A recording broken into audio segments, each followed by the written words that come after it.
before we start, sorry to clear my throat so abruptly. Can you please hit the like? I would really appreciate it and get some more people in here.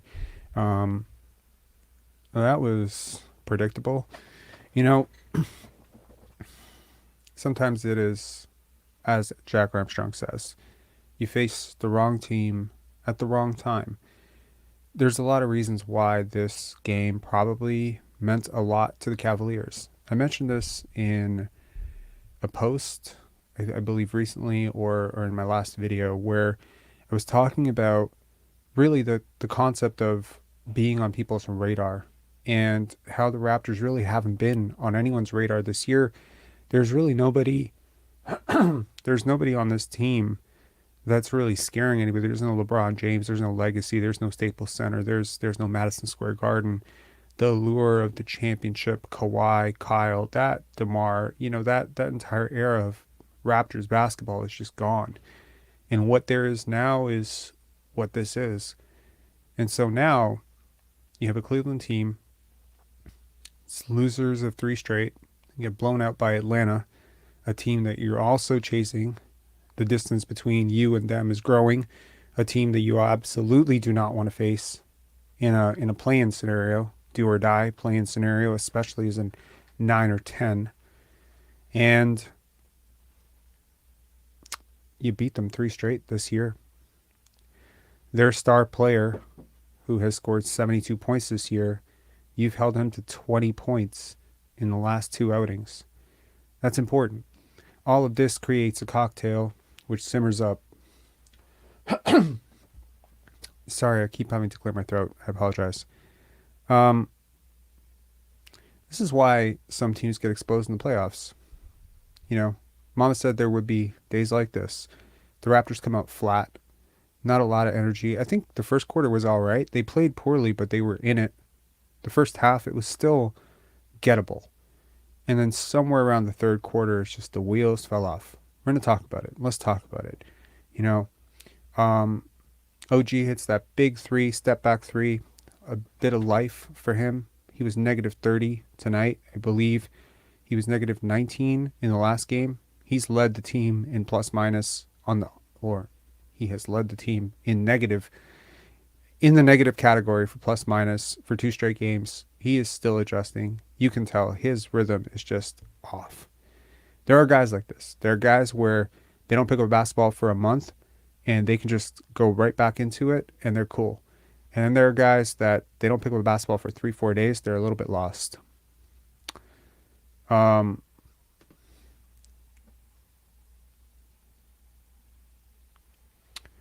This comment right here, Clutch Tatum, Rob, talk about OG getting 1 shot until the end of the third quarter while Shaquem already had 20.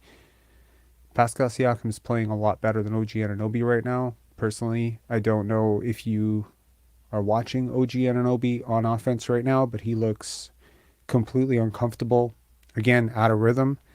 And I don't think you want to see what 20 shots for OG looks like right now. I understand, that I'm a big proponent for more balance in the offense, but yeah, like OG is just, he's got to be a lot better. Scottie's got to be a lot better.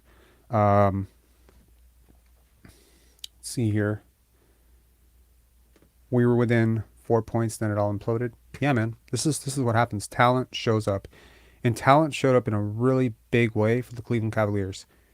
You get Jakob Poeltl basically to deal with certain matchups that are particularly aggravating for you, where you believe in the past that you have been aggressively kicked on the glass, and maybe inside you've been dealing with issues inside where you've had to match up with big guys like Jared Allen with smaller guys like Scottie Barnes, O.G Anunoby, Pascal Siakam. You think that it's to your advantage to make a trade for Jakob Poeltl. And this team that you beat 3 straight times playing this small ball way, I don't think Jared Allen played all of those games, but I think they've been okay with him. I'm not saying this is Jakob Poeltl's fault. I'm just saying Jakob Poeltl is not solving every issue at all. There were a lot of comments in the last video accusing this channel of being overly negative, for being a little bearish after a barely win against the Detroit Pistons. This is why. This is why. This is a test. Now, I'm not saying those games don't count and this game counts. I'm not saying, disregard everything you've seen from the Raptors over the last month. But please perspectivize who you're facing. Okay? An NBA player can beat an average, human being 101-0 in a basketball game. It doesn't mean anything. Okay? Yes, every NBA team can win, but there are certain teams that the Raptors have faced over the stretch that are just really bad. Like the Houston Rockets, like the Detroit Pistons. We know these teams are bad. We know they're bad. We know they're inexperienced. We know they don't know how to win. And yeah, kudos. You need all those wins. Good teams beat teams that they're supposed to beat. But look at last year with the Chicago Bulls. Something that I really appreciated about the Raptors last year, they had a really good record against winning teams. They showed up. They played down to their competition last year.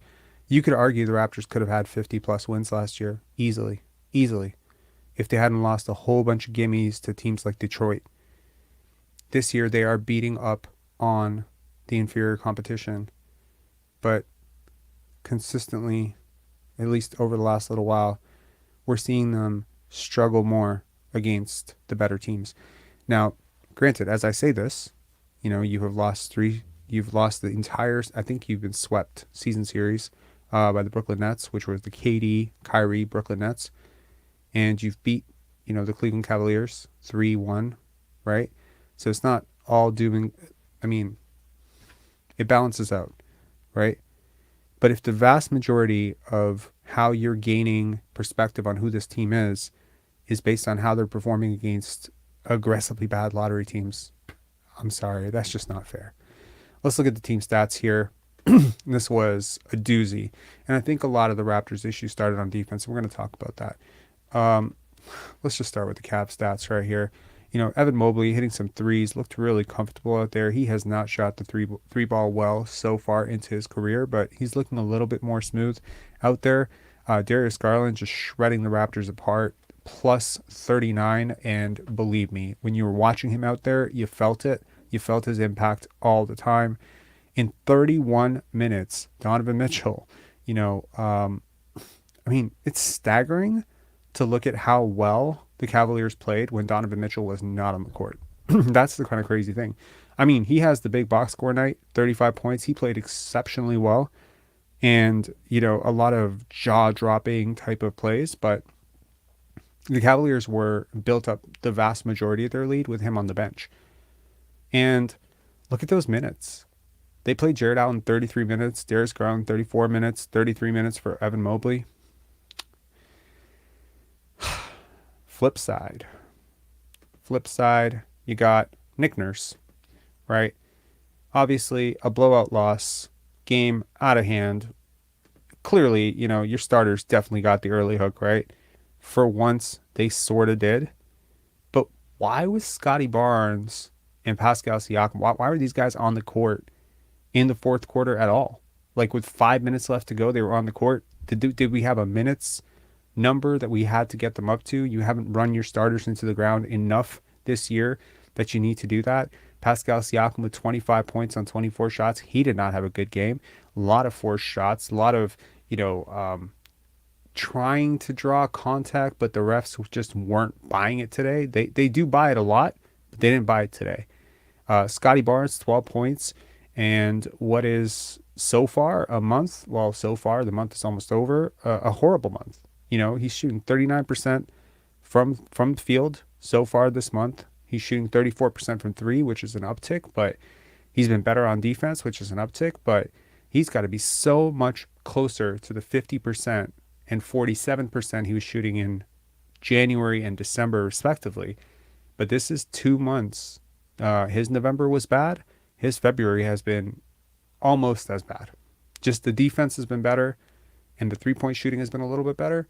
But man, he struggled hard in November with injuries. Right now, it doesn't feel like injuries. Right now, it feels like something else. And I'm not necessarily sure what it is, but he is not playing well offensively. I know 2 turnovers doesn't stick out, but the turnovers he gets, sometimes they're just, I don't know. he makes a lot of great plays. Like it's not all doom and gloom with Scottie. Obviously, he had some great passes to Chris Boucher. I really liked his playmaking chops, but it just feels like some of the best stuff that he can do right now, where he is as a player, is closer to the basket.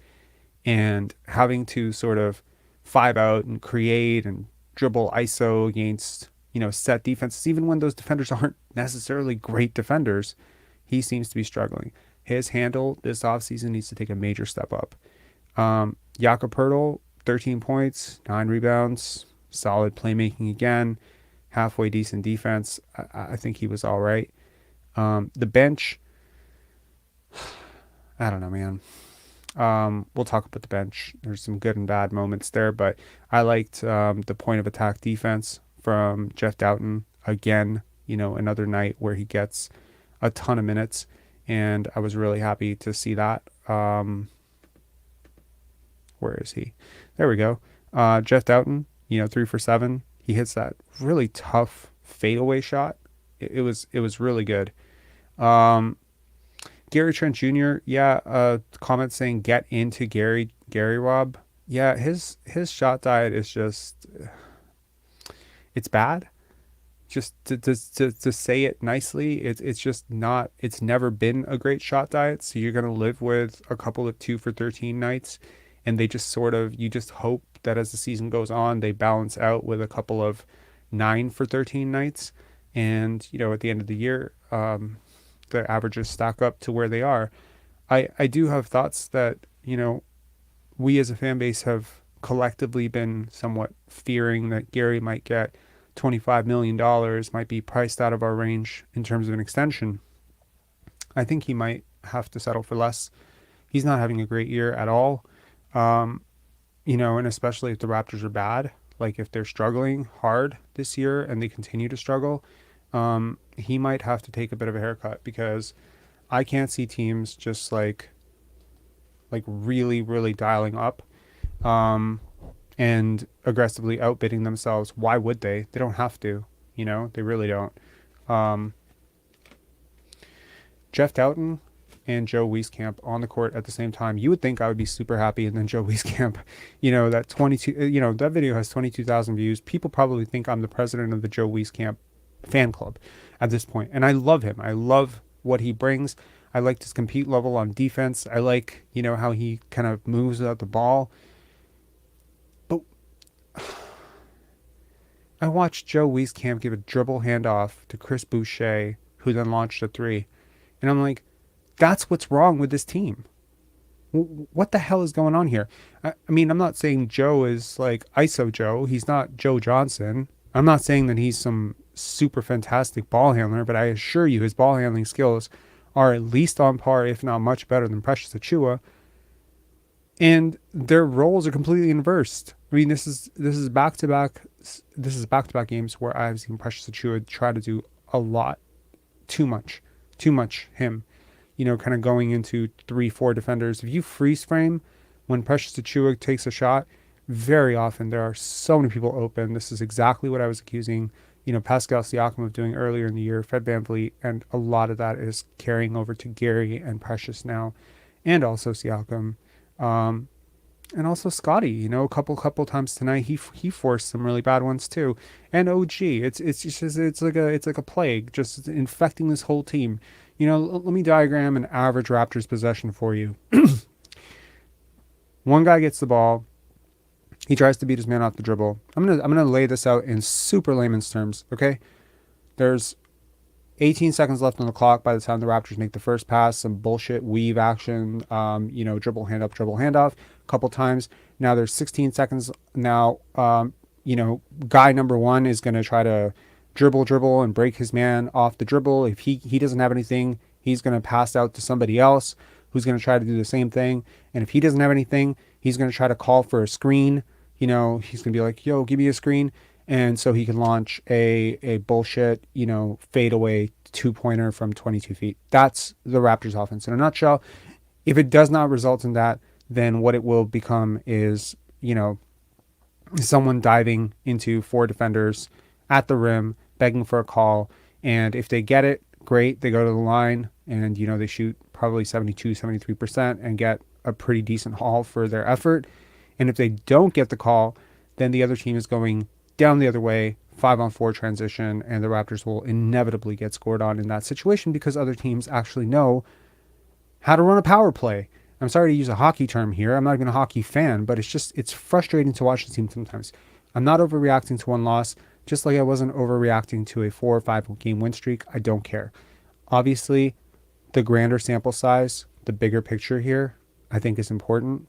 It's very important to realize that you're going to be facing some teams like the Wizards and the Bulls that, granted the Wizards are sort of fading away. But right now, the team that's really slumping in the top 10, 11 of the East, you're done facing those guys. You're not facing Brooklyn anymore. So you're pretty much facing teams that are tuning up for the playoffs or fighting for their playoff lives for the rest of the way. It's a lot of those. Here, just check the schedule here.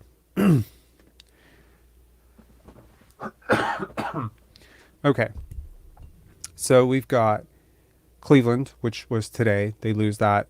You got Chicago, Washington, Denver, the Los Angeles Clippers, who just lost that very tough game. The Lakers, who just came back from 15 down. I mean, they're playing really well. You have Denver again.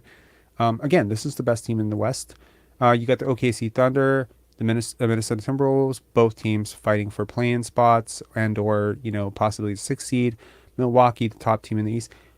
I mean, it was last post game where I said I could imagine the Raptors winning all 8 of these games. I could also imagine them losing all 8 of these games. Is that so out of the realm of possibilities? Would you think, and people said no, they can't possibly lose all 8, Rob. You're insane. No. They could go 2-6. They can go 1-7. It's totally possible. And at that point, you're firmly in 10. And to those who don't know how the play-in works, very simple math here. You, as a 10th or 9th seed, have to win 2 in a row in order to potentially have the opportunity to face Milwaukee or Boston. Now, as the 7th or 8th seed, you have to win 1 out of 2. I like the odds of 1 out of 2. Not super well, because in all cases here, you're going to be facing a team that for the most part has a better player than you. Now, I know people, Raptorland don't want to hear that. They don't want to hear that Trae Young is a better offensive player than Siakam. Open your eyes. Yes, he is. I know you don't want to hear that DeMar DeRozan is a more efficient scorer than Pascal Siakam. Maybe he's not. He's been a notorious playoff choker. But man, I just watched DeMar DeRozan. I trust him. I trust him and Siakam about equal, right? The edge, obviously, I think Siakam's a better player, but Levine, DeMar DeRozan, do you really want to face that team in a do or die 1 game? 7 games, I feel very comfortable against Chicago. I think we beat them in 7 games. But 1 game, 40-point, 50-point explosion for one of those 2 guys. Fred VanVleet begging for, point of attack help. Patrick Beverley has really, seems to have energized that team. They're winning by big margins the last couple of games. They just beat the Wizards by, I think, over 20 points. So, to flash this again. And then from there, you have Indiana, Detroit, Washington, Miami. But, I mean, by the time you get to that part of the schedule, and you're back-to-back Charlottes, which I'm sure everyone's licking their chops at those 2 wins. But if at that point you're, firmly in 10, I mean, you're facing a very uphill battle. The Raptors have dug themselves a hole, and tonight, I hate to say it, they needed to win this one. They did. It was not nearly as must-win as the Bulls game. The Bulls game is a must-win. And that's the problem. I'm not trying to be dramatic, but when you dig yourself this big a hole to start the season, yeah, you get to a point where about 20 games left, almost every game starts to feel like a must-win. I'd be remiss if I did not talk about the coaching. What is going on with these rotations? They don't make sense to me.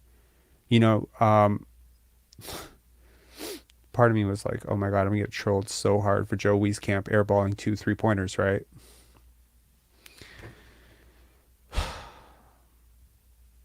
Thaddeus Young, you pay this guy, you can't play him now, right? Because he and Jakob, it's just weird synergy. Scottie Barnes has easily, I believe, another off season to go before he can be a competent, number one, number two option. I'm getting to the reality of it, right? You need a certain type of team for him to thrive. His greatest skill is as a passer and a driver, straight line driver, not shifty maneuver. He's not John Morant. You need space and shooters, and you need movement shooters to do this. There's a version of reality which I would love to tell you about. It's a beautiful place to live, in which this team is surrounding a Scottie Barnes with Danny Greens and Landry Shamit's and Terrence Mann's and Norman Powell's, and I know one of those things is not like the other, but you get my drift. Klay Thompson's, Clint Capella's, rim rollers, guys who move, and he's picking up like 12 dimes a game. There is a world in which that happens. If you put Scottie Barnes in place of Tyrese Halliburton, I don't think the Pacers are that much worse. Yeah, I think Tyrese is a little bit better right now, but they're not that much worse, man. Put him with Buddy Hield and frigging Ben Mathurin and Miles Turner. Yeah, like a gifted passer thrives with players like that. With players who just, deer in the headlights, they kind of see the ball, they get the ball at the 3-point line, and they just kind of look around, and then they start going into their moves. Like, I don't know how anyone's supposed to thrive in an offense like this. And I'll be honest, if I didn't blame Pascal and Fred so much for being authors of this offense, and because this so leans into their natural inclinations as basketball players, I would just feel bad for them.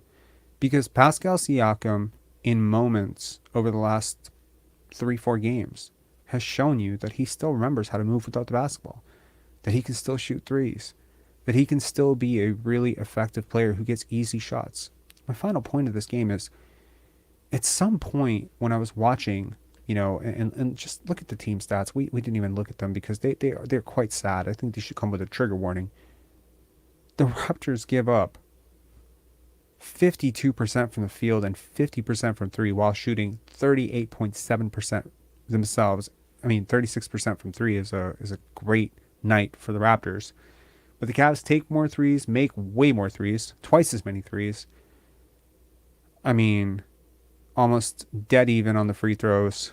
The Raptors, they take more shots than their opponent. They can't do enough with them, right? Dead even on the blocks, steals. Cavaliers win the steals margin.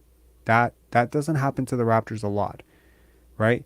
And the largest lead for the Raptors, it was very early in the game, 5 points. Cleveland led by 30 at one point. So, I don't know. It felt like the Cavs were just on a different level. And one of the things that I seem to notice a lot with this team is that when you're watching them miss shots and you're watching the other team make shots, these aren't the same shots. So many of so many of those shots, those open shots in the corner for Ricky Rubio or Dean Wade up top, or, even Evan Mobley, these shots are so easy. So the question then becomes, are they easy because your defense is so bad? Or do they seem so easy because relative to your offense, their offense is just so good? The Raptors don't move the ball like good teams move the ball. I mean, the other day, and I do want to talk about just very briefly, we're going to get some calls here. We're 27 minutes in. I don't want to ramble across, but, we got Nathaniel and Lane waiting, so we're going to get to those calls. And if you're interested in calling, you can definitely call. The link is in the description. Really talented players, once you get them in rhythm, it's very difficult to turn off. It's very difficult to turn off. It's a reason why I really do like Nick Nurse's general defensive philosophy of making stars uncomfortable. That's the goal of a great defense, is to make stars uncomfortable. I can't tell you where the issue is on defense with this team. I cop out is it's everywhere, right? That almost every single player who's being touted as this great defender is just a couple notches below where you think they should be or where you think they really are. But there isn't enough communication on defense. Um, there were some positive moments for the Raptors tonight to start the third quarter. It felt like something was clicking for this team, energetically, and then it just went away. Is this a consequence of being on a back-to-back? I don't know. But take note, Nick Nurse, there are consequences to this. But letting Donovan Mitchell get going early, it was very difficult to turn him off afterwards. And I think you're going to face this over and over when you see guys like Jason Tatum, Luka Doncic, guys like this. Once professional scorers, like great scorers, even not so great scorers. I mean, who am I to say Zach LaVine is not a great scorer? But even someone like Zach LaVine, if on Tuesday you let Zach LaVine pick up a couple of easy dunks and maybe hit a corner three because Pascal or Scottie forget to rotate out to him and just say whatever, you could be in for a 50-point explosion very easily. I haven't liked the Raptors defense much this year, and this game was a good example of just aggressively silly offense with bad defense. There will be nights like this. Let us hope the trend breaks quickly, because the Raptors have gone on lulls. They lost 9 of 12 at one point this year. If they have another lull, that's curtains on the season. They may not make the play-in. They certainly will not make the playoffs. And then we are truly in no man's land, because then what was the pick for? What is Yak for? What is all of this for anyway? So anyway, let's get some calls. Let me just quickly look over the comments, make sure I'm not missing any super chats or some like spam, or is it? I don't know what a giganard is, but cool.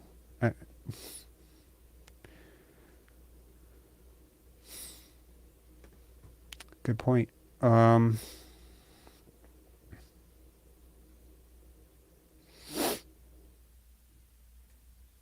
Yeah, Nick Nurse is really, really like challenging a lot of beliefs I had about him coming into this season. Muhammad plays. Dowtin was good, man. I mean, he contains his man. He moves without the ball. He doesn't take too many stupid shots. He's totally within rhythm. Yeah, I agree. Although saying it's 3 picks is sort of disingenuous, wouldn't you?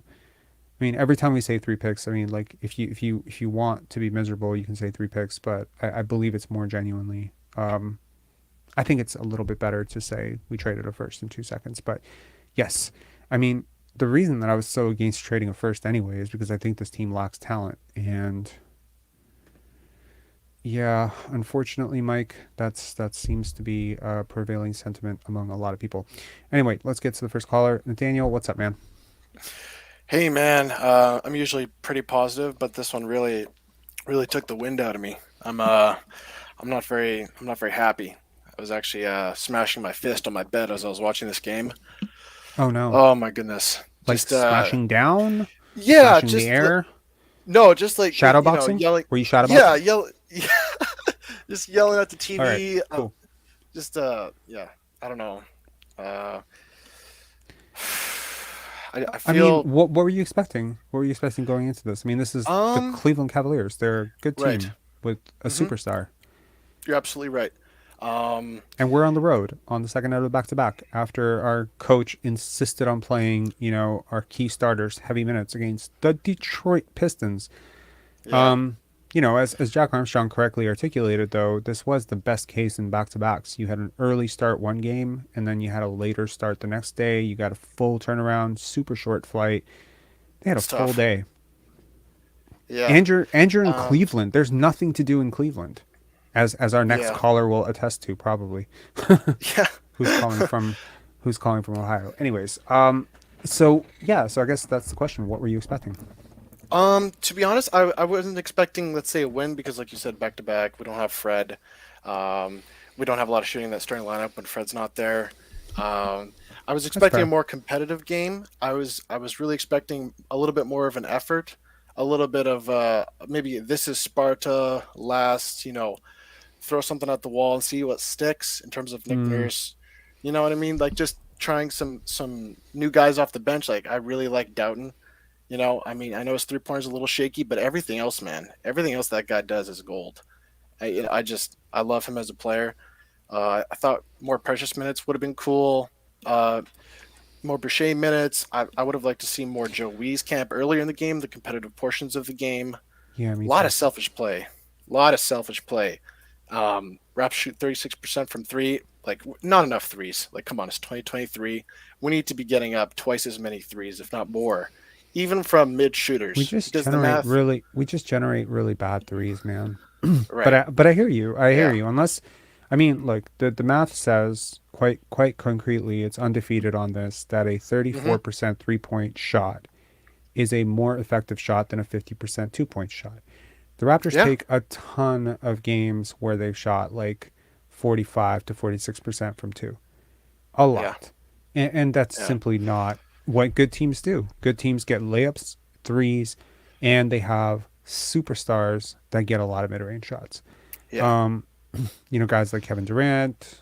I mean, I guess you could throw guys like Luca Luca. and, Yeah. guys like that, Joel Yeah. I Embiid, know what you mean. etc. I don't think Siakam's a superstar. I really don't. No, he's Um, not. he's He's a definitely star, not. just a regular. He's a star for sure. Sure. Yeah, absolutely. But I get branded And as a hater every time I say that. And I, you well, know, I mean, I don't think when earlier in the year when Siakam was really going off, people on the Raptors broadcast were saying he's playing like a top five player MVP, and I was just kind of sitting he there in my was bed as a never playing like a Raptors top homer. five player. Not I even at I his don't best was he anywhere close to sniffing top five. absolutely, I 100% agree, and I'm saying this as a super positive silver lining homer, young Raps fan, and I was talking to the TV. I'm like, are you kidding me? It's 5 games in. Calm down. Like, let's hope this continues, right? I mean, Well, geez. here's to hoping for something better against the Bulls because that is a loss that will sting twice, right? It's a game. It's a Yeah. game against a team you desperately need to catch if you have any hopes of catching sixth, right?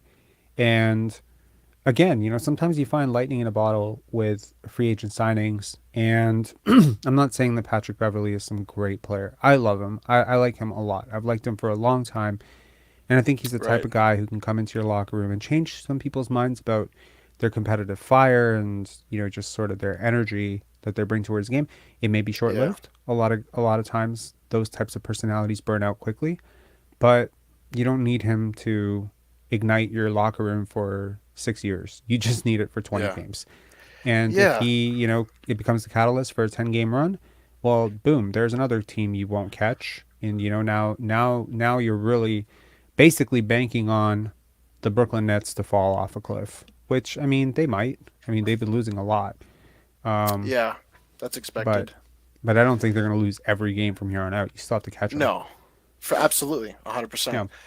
I would have liked to see more small to big pick and rolls in terms of I know 2K isn't a Who good are the smalls comparison. on this team? I mean, like just it Gary, was Jeff Dowtin today. Oh, so I guess Gary's is. like So you want Gary handling on a pick and roll? no, absolutely not. Well, once in a while, I don't know. I'm not the coach. I mean, Gary sets the screen because he's a shooter, and let's say when But he's Fred's a back terrible in, screener. right? So that like the way to set a screen if you're a terrible screener, and to get the guy to like go over the top is to set it a little bit lower. You know Yep. what I mean? So they have to. So you kind of clip them. So they Mm-hmm. have to go over the top because the screen is set so low, and so then Pascal or Scotty's man would get switched on to so that Gary's man would be guarding the big and that the small. Sorry, a little ADHD moment. I'm losing my train of thought, but you know what I mean. Mm-hmm. Their matchup switch, and so then you have Yep. a big punishing a small in the post, and if they double, you kick it out to the shooter for a three that was screening, right? I know it's fool's gold thinking that just because it worked on 2K it can work in real life, but I don't know. What do you Believe it or think? not, one time we were in a rec league. I think it was grade 7 or 8. It was grade 8. I believe it was grade 7 or 8. And we literally stole plays off of NBA 2K2 because they had like the playbook there for coaches. You could assign different Right. plays, and we literally stole those plays, and they were so much better than the plays that our high school coach, that our grade school coach at the time was putting together. And so we just suggested these like great plays for him to put together, and you know, Yeah. I love that you're laughing because you were so angry that Yeah. you were punching your bed earlier. So Well, yeah. I'm happy you're laughing. But yeah, no, Uh, it's fact, man. Like plays are plays, and you know, yeah. um, I hate to say it, because sometimes it does feel like you have to second guess yourself. You're like, man, these are professional coaches. Yeah. If I could think of it, how could they not have thought of it? Yeah. Right. Like, what's Sometimes, up? I just don't yeah. understand. I'm on 2K rolling out these different, trying to make the no shooting lineups work on 2K. Like, I listen. I'm sorry. I sound like a new, like I No, don't know no, what I'm talking about. no, no, no, it's super funny because Yeah. like how high Like, is your crash the offensive glass rating, like all the way up to oh, 105,000? it's like I have to call timeout early in the game to get the settings right. So I did crash the glass on offense and on defense run and transition, right? Just like in real Okay, life, and I have it on Hall of Fame. And right. I have so at the beginning of the game, I have Gary on the bench, and at the 8 minute mark, I sub Scotty in, right? Because then You have Scotty on the uh bench? no, sorry, my bad, ADHD moment. I sub Gary in for Scotty, so then I have Gary resting for the 4 minutes from the 8 minute mark to the 4 minute mark, and then I sub in two of the starters for All right, uh man. I've heard let's enough. just You're hired. You're hired. You're hired. sorry, I'm rambling. These rotations, these plays, they make way too much sense. I don't speak on behalf of the Raptors, but if I did, Uh, we'd bring you on uh, a coaching 10-day, give Nick Nurse a 5 day a break, and just see what you might do with it. You're talking yeah, about bringing Joe Wieskamp in earlier. I like that. You like Jeff Dowtin. I like yeah, that. You're talking he about looked good. small to big screens. I like that. Yeah, This all makes sense to me. But sometimes yeah, when I watch this team, it does not make sense to me. Clutch yeah. Tatum, I lost $5 betting on the Raptors. Serves you well, man. Don't bet Tough. on the Raptors. That's It's pretty much this tough. channel's mantra. Don't bet on the Raptors. Anyway, Nathaniel, thanks a lot for calling in, man. Yeah. Appreciate it. No Thanks for problem, man. cheers. Was this your first Cheers. time calling in? It was my third time calling in, Third but time. All yeah, right. it's Thank you. okay. It's all good. Yeah, man, Cheers, for man. sure. You Cheers. guys, with your black screens, you don't have cameras on. I'm sorry. I'm terrible with names sometimes. It's But all yeah, good, man. You yeah, see a lot of people, I got a bad memory too. It's all good, man. You're yeah. doing a good job, man. Thanks a lot. Appreciate it, man. Cheers. No problem. Cheers. Cheers. All right. Well, we're not going to forget that one now because of the 2K coach. All right. Lane, what up, man? What's up? Oh man, I've already got my friends from high school texting me. I'm so happy I don't. I'm in college now, and I don't have to go to school and talk to them tomorrow about it. Oh But damn, no. Th- I mean, Are you they, was eating are a they free. they're talking real smack to you now, eh? Oh yeah, yeah, yeah. They're talking real smack. They're talking. If I wear a white shirt again tomorrow, they write the score on the back of my shirt during study hall. I mean, it's crazy. You think that they wouldn't have beef with us, but they do for some reason. I don't know. I don't understand it. I don't understand it either. I cannot imagine being the fan of the Cleveland Cavaliers given the run of Cleveland Cavalier dominance over the Toronto Raptors over the last 10 years and to even be picking on a Raptor fan. Well, I think that's absolutely cruel, and your friends should be ashamed of themselves. Well, I mean, they're Cleveland sports fans, so they'll take anything and run with it. I mean, the Guardians historically they don't spend money; they suck. The Browns, yeah, that's enough said. I don't know. I guess they just take what they can and run with it. But hey, I mean, good for them. They can have it. I don't care. We have the most recent championship. I have a replica championship ring. I have a picture of it in my phone. Every time they text me, I just send them that picture. Jerome J saying Toronto fans can be annoying, I agree. and I very much agree. I agree. Um, yeah. Um, do you listen to stand up comedy?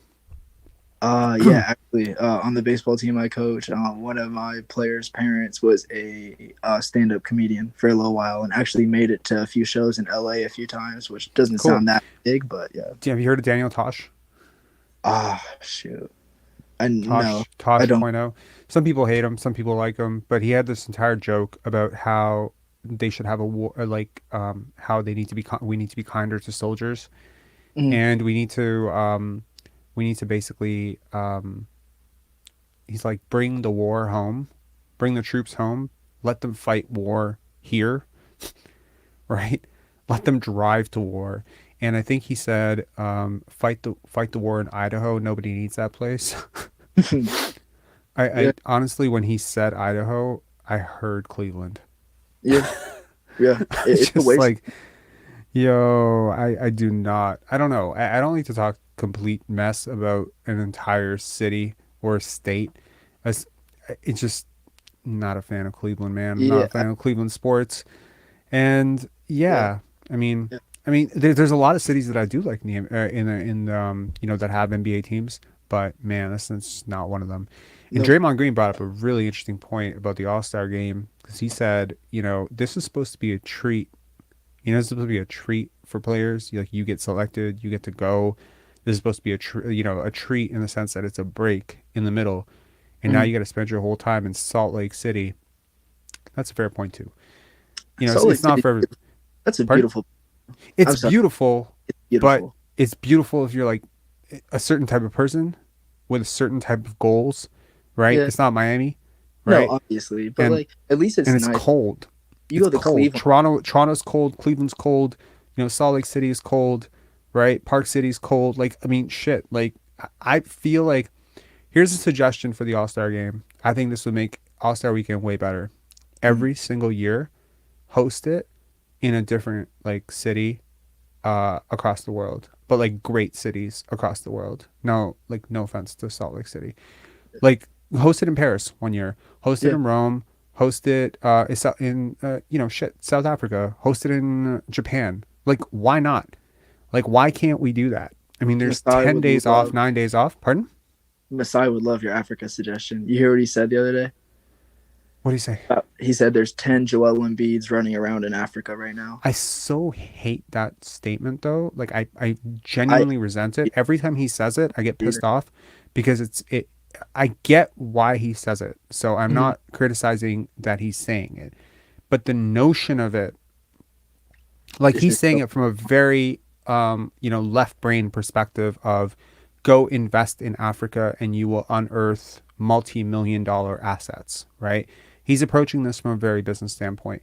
But mhm. for me, like maybe I'm a little too romantic about sports. Maybe I'm too. I don't believe there's another Giannis in the world.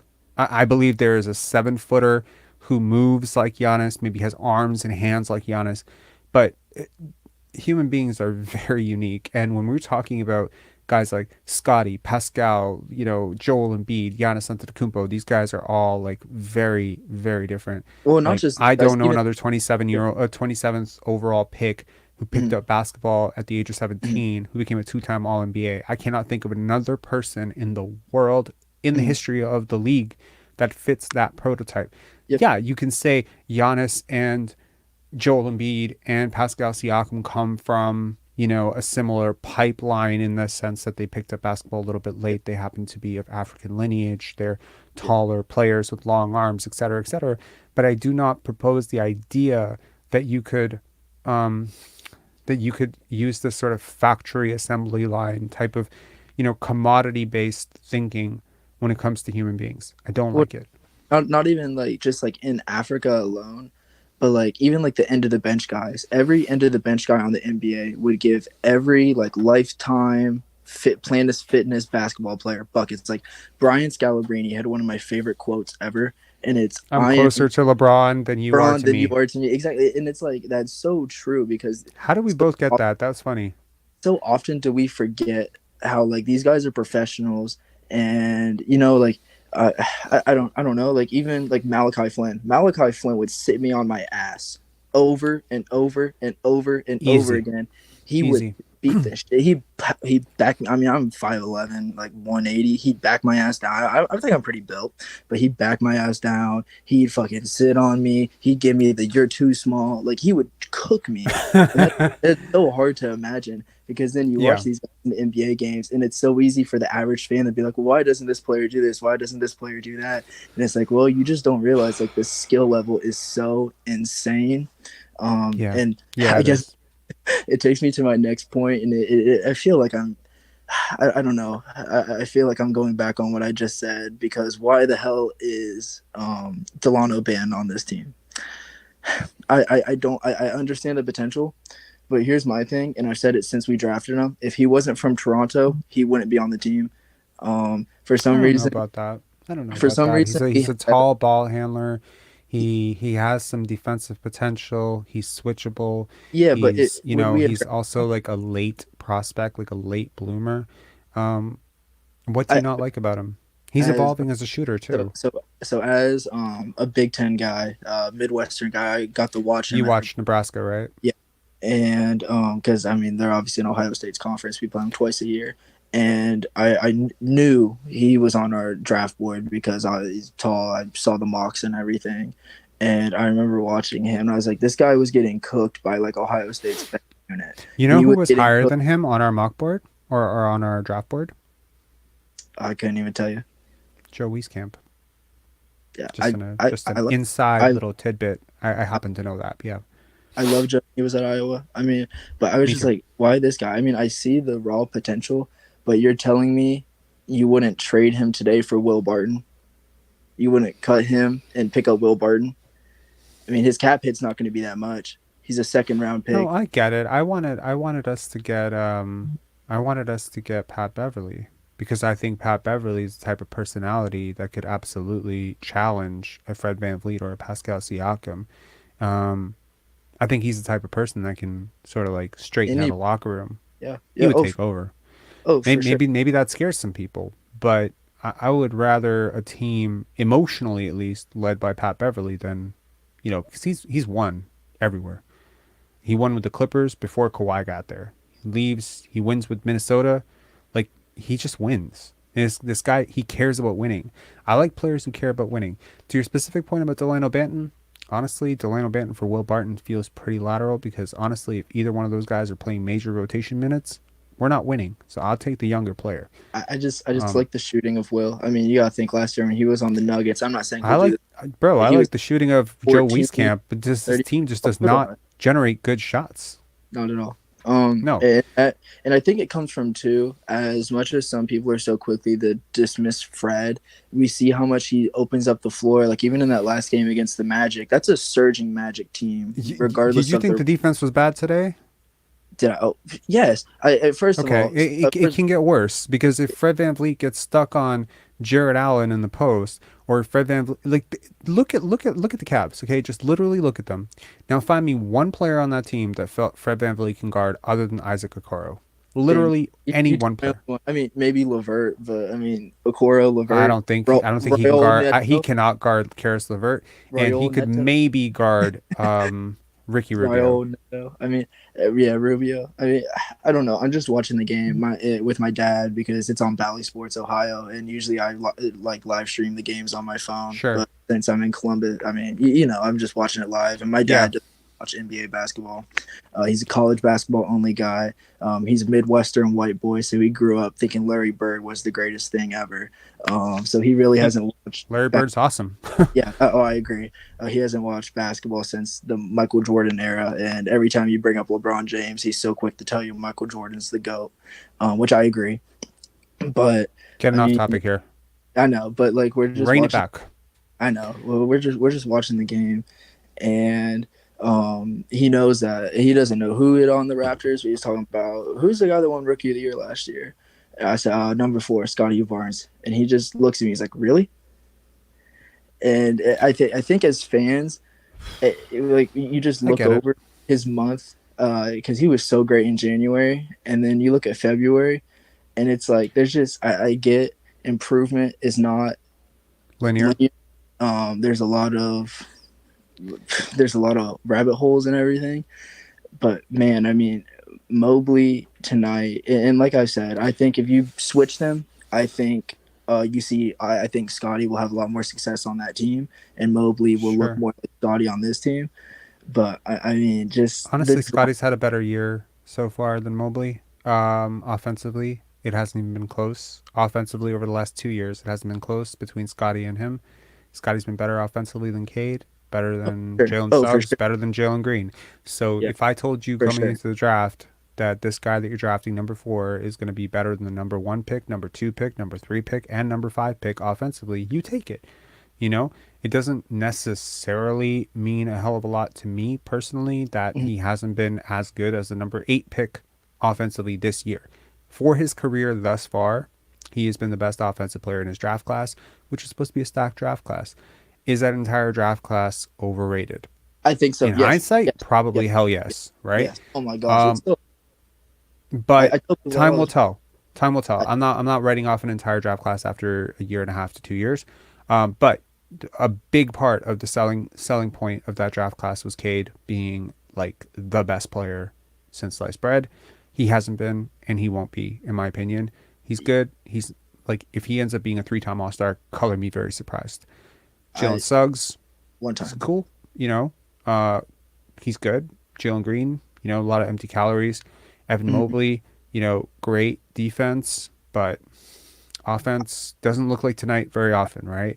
No, I think he does So, work I in the. mean, look, you're talking about elite Mhm. creators around you, like Donovan Mitchell, who granted can get tunnel vision once in a while, and Darius Garland, who's a great passer, one of the best passers in the NBA by far. Oh my god. And you are struggling so hard offensively. You shooting 24% from three.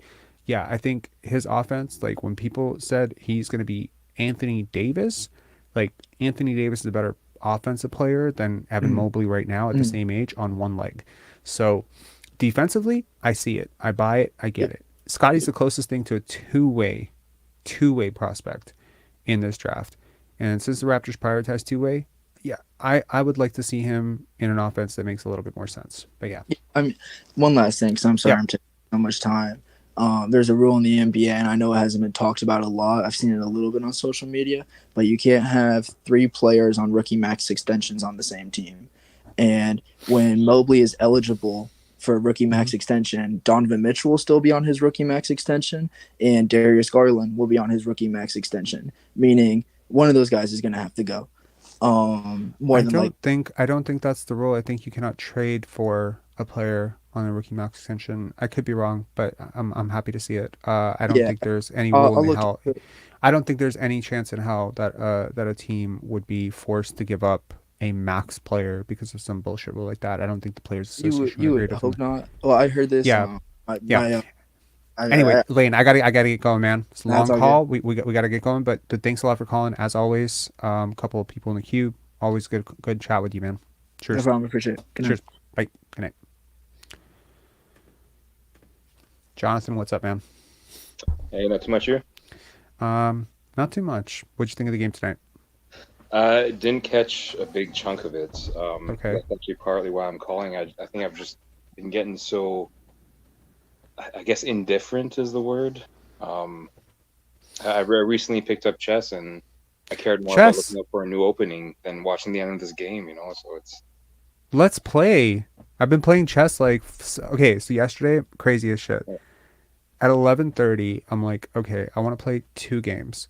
yeah, And I'm like, okay, I will get to my task list the minute I win 3 in a row. And then I won 3 in a row, and then I was like, all right, 5 in a well, row. And then I lost one, and I was like, oh, I blundered my queen. So stupid. I can't possibly. Next thing I know, 6 hours later, I'm still playing chess. Chess.com is smashing it. you gotta be careful. Um, It's a great app, though. I've circled chess for years and never actually got into it, and then I realize you're married, but Alexandra Botez, sorry. she's cool. Alexandra Botez. Are you a fan of chess streamers? I only know a few. It's only been like 2 or 3 weeks. So Really? yeah, Can I ask you a question? Did my incessant mentioning of chess throughout, did it do it? yeah. Yes. I mean, it's like, okay. I work with Success. someone who's really into chess, and he's starting a chess club. I work at a school. He's starting a chess club with the kids too. So I think it's just a combination of those two things, and I was just like, you know what, I finally have to do it. So Jason Williams, another moderator here. Yeah, I'm playing chess too. Yo, honestly, man, like it is so good for our brains to yeah. do something like chess, and chess is such a great parallel to life in so many ways. You know, it's so interesting. So I was on a film set. I don't know if I should be admitting this publicly, but screw it. I'm just going to talk about it. I was on a film set the other day, and we were doing like back-to-back overnights, and it turned out really cool. And you know, at some point I'll share like some stills of like what I'm doing cinematography wise and directing wise. And I was thinking about delayed gratification, you know, not jumping at the first opportunity. It brought me back, not to jump all over the place, but it brought me back to this sociological experiment. Have you heard of it, about the stale donuts? I have not. Okay, so a group of scientists put out a batch of donuts that were, let's say, a day old for a bunch of children. Let me know in the chat if you guys have heard of this. It's a great lesson for life, right? And I actually have a book here that I want to share with you guys later, which I think if you have kids, it's a great book to read for your kids. And they put out these donuts and they give them one set of instructions. You can have these donuts, but if you don't eat these donuts within 20 minutes, you will get a fresh batch of donuts. And basically, they were measuring, a child's aptitude or propensity for delayed gratification at a very young age, and then they would track those children and to see if their willingness to delay gratification, the immediate gratification, was indicative of future success. And very often, it was. It's pretty much the same. I've heard of another experiment with a marshmallow, where if you Same hold thing. off for 5 Same minutes, thing. you get 2 marshmallows. Okay. Same thing. Yeah, I mean, of course, unless you hate marshmallows, which who needs 2 marshmallows, man? One is certainly enough. But yeah, like this concept of delayed gratification, and so I was thinking about, I was an assistant director on Kuato from Mars. Thank you so much for the super chat, man. I appreciate it as always. He says, "Congrats on 5K. Keep it going. Love that we're finally seeing Dowtin on the court. Maybe Dowtin is the 5K unlock reward." Speaking in terms of 2K achievements. Yeah, so we were on this film set and I was the assistant director and I had scheduled so many of our heavy days in the middle and people were very frustrated with that, but we breezed through the end of it. And people were like really pissed off on the last day because we had put these 11-hour, 12-hour hard grinding days and we got out 3 hours early in the last week routinely. And they were just like, "Why didn't you space this out a little bit more?" And I was like, "Because if you hit the emergencies later on, there's no more runway." Right. Right? And that's why I think chess is important, because so often, when I'm watching chess streamers, they're talking about how a 1200 player sees the board and how an 1800 player sees the board. And it's a vastly different perspective in terms of delayed gratification. When you're starting out with chess, like you jump at the first time, you panic when a pawn is threatened, someone pulls out their queen early and you're like, "Oh my God, it's over." You panic too much because you can't see ahead. You can't see the possibilities. You can't see 2-3 moves ahead. And I think as you get better and better at chess, I think you start to manage your emotions a little bit better and you start to see all the possibilities and potentials. So, and I think that's so good for just exercising your brain. So I'm really happy you're picking up chess. It's got me very excited and very happy to hear this. Yeah. It's very humbling, especially at the beginning. I'm still at the beginning, but I've gotten to the point where I've gotten significantly better just by not immediately jumping on things and just taking the time to look at things. Yeah. And alone has, helped me so much, but there's still a long, long way to go. But the beginning of things is always so exciting. So I'm really happy with it. It can be, but if you stick with it, I mean, my ex-girlfriend and I, Anastasia, we used to play chess. We in fact played chess on our first date, and this was like 6 years ago. And she said to me that she actually started dating me because I beat her in chess, because she comes from a very Russian people have like chess is like a part of their DNA, and her whole family plays chess. And she was very impressed that I beat her. And I remember throughout our relationship, we would keep these scorecards of best up to 50, up to 50. And after we broke up, I looked at it and I was like, "Oh my God, we played like 800 games over the board." It was obsessive. Yeah, like she's the one who gave me the coffee mug that says obsessive chess disorder. yeah, man, like I love chess so much. It's truly like sometimes I'll be on a film set and I'll just be like, I love film, or maybe I'll be like, watching basketball and be like, I love basketball, but can't wait for my chess time later. So I'm really happy. Also, you remember the Detroit fan who calls in once in a while, your Yep. goat, and he events. So he challenged me to a chess game, Oh, really? and uh, next time he's on, we'll let him. I don't want to out him, but it was fun. It was funny, and it was cool. And he's also gotten into it. So I'm also, I'm really happy. I'm gonna reach out to chess.com for a sponsorship and be like, hey man, I'm like actually converting people into chess. Yeah, you This is should. awesome. Yeah. Yeah. So yeah, so I mean, the Raptors are not playing chess; they're playing checkers. This Jakob Poeltl move again, delay gratification, right? It feels like you jumped at the center, and it's somewhat ironic when you think about, like, okay, I would ask you, how would you rate these prospects in terms of how much you would value them on the Raptors? Jakob Poeltl, Nick Claxton, Jared Allen. If you could order those three. Oh, in order. Okay, Mhm. Jakob Poeltl, Nick Claxton, and Jarrett Allen. I would put Allen one. You know what? Just because of upside, I think I gotta take Claxton Right? too. I mean, it's And you realize, like, if you had dangled that package of picks expiring or dead weight contract, like a top six protected future first plus 2 seconds, maybe you would have to add a future pick swap or something. Jared Allen and Nick Claxton were very gettable, yeah, especially and we were in the market for them. We were trying to get them. These are two guys that we targeted, you know, and to see them blossoming, and I'm like, God damn it, this is the type of move. When I made that critique video of the Raptors, and I realized there's a part two of that video that I haven't released because I've just been mortified by I mean, I hate to say it, I've been mortified by the response to the first video. I got so many threatening and rude emails in response to it. People saying, like, you're ungrateful. Someone said, it's racist to be critical of Masai Ujiri. Would you say this about a white general manager? I was like, oh my God, this is more heat than I wanted. And I love Masai Ujiri. I just think that if you're going to have the reputation of, a top two, top three president, general manager, executive, if you're going to be paid like that, you're going to have the reputation as such. Well, then, at some point, like, you're going to have to start executing moves that, you know, are like that. And I mean, Jerry West and guys like Danny Ainge, and these guys are consistently fleecing other teams. So, it'd be nice for the Raptors to win a trade. Some people think that we've won a trade with Jakob Poeltl, but I think, as you said, Jared Allen, younger player, better defender. Nick Claxton, better defender. And both those guys are up there for DPOY voting, and Jakob really isn't right now. So, I mean, it's something that's been floating around my head. I don't know how true this is. I'd be curious to know what you think. But as fans, for us, the highest priority is having, a good product, right? Like good basketball, good winning basketball. That's what we want. mhm. Whereas all the teams and the owners, like, sure, I'm sure they like that, but number one is profit, right? As it is with every company. Sure. So Toronto, I mean, as far as I know, like we may not sell out every single night, but we're always filling the seats.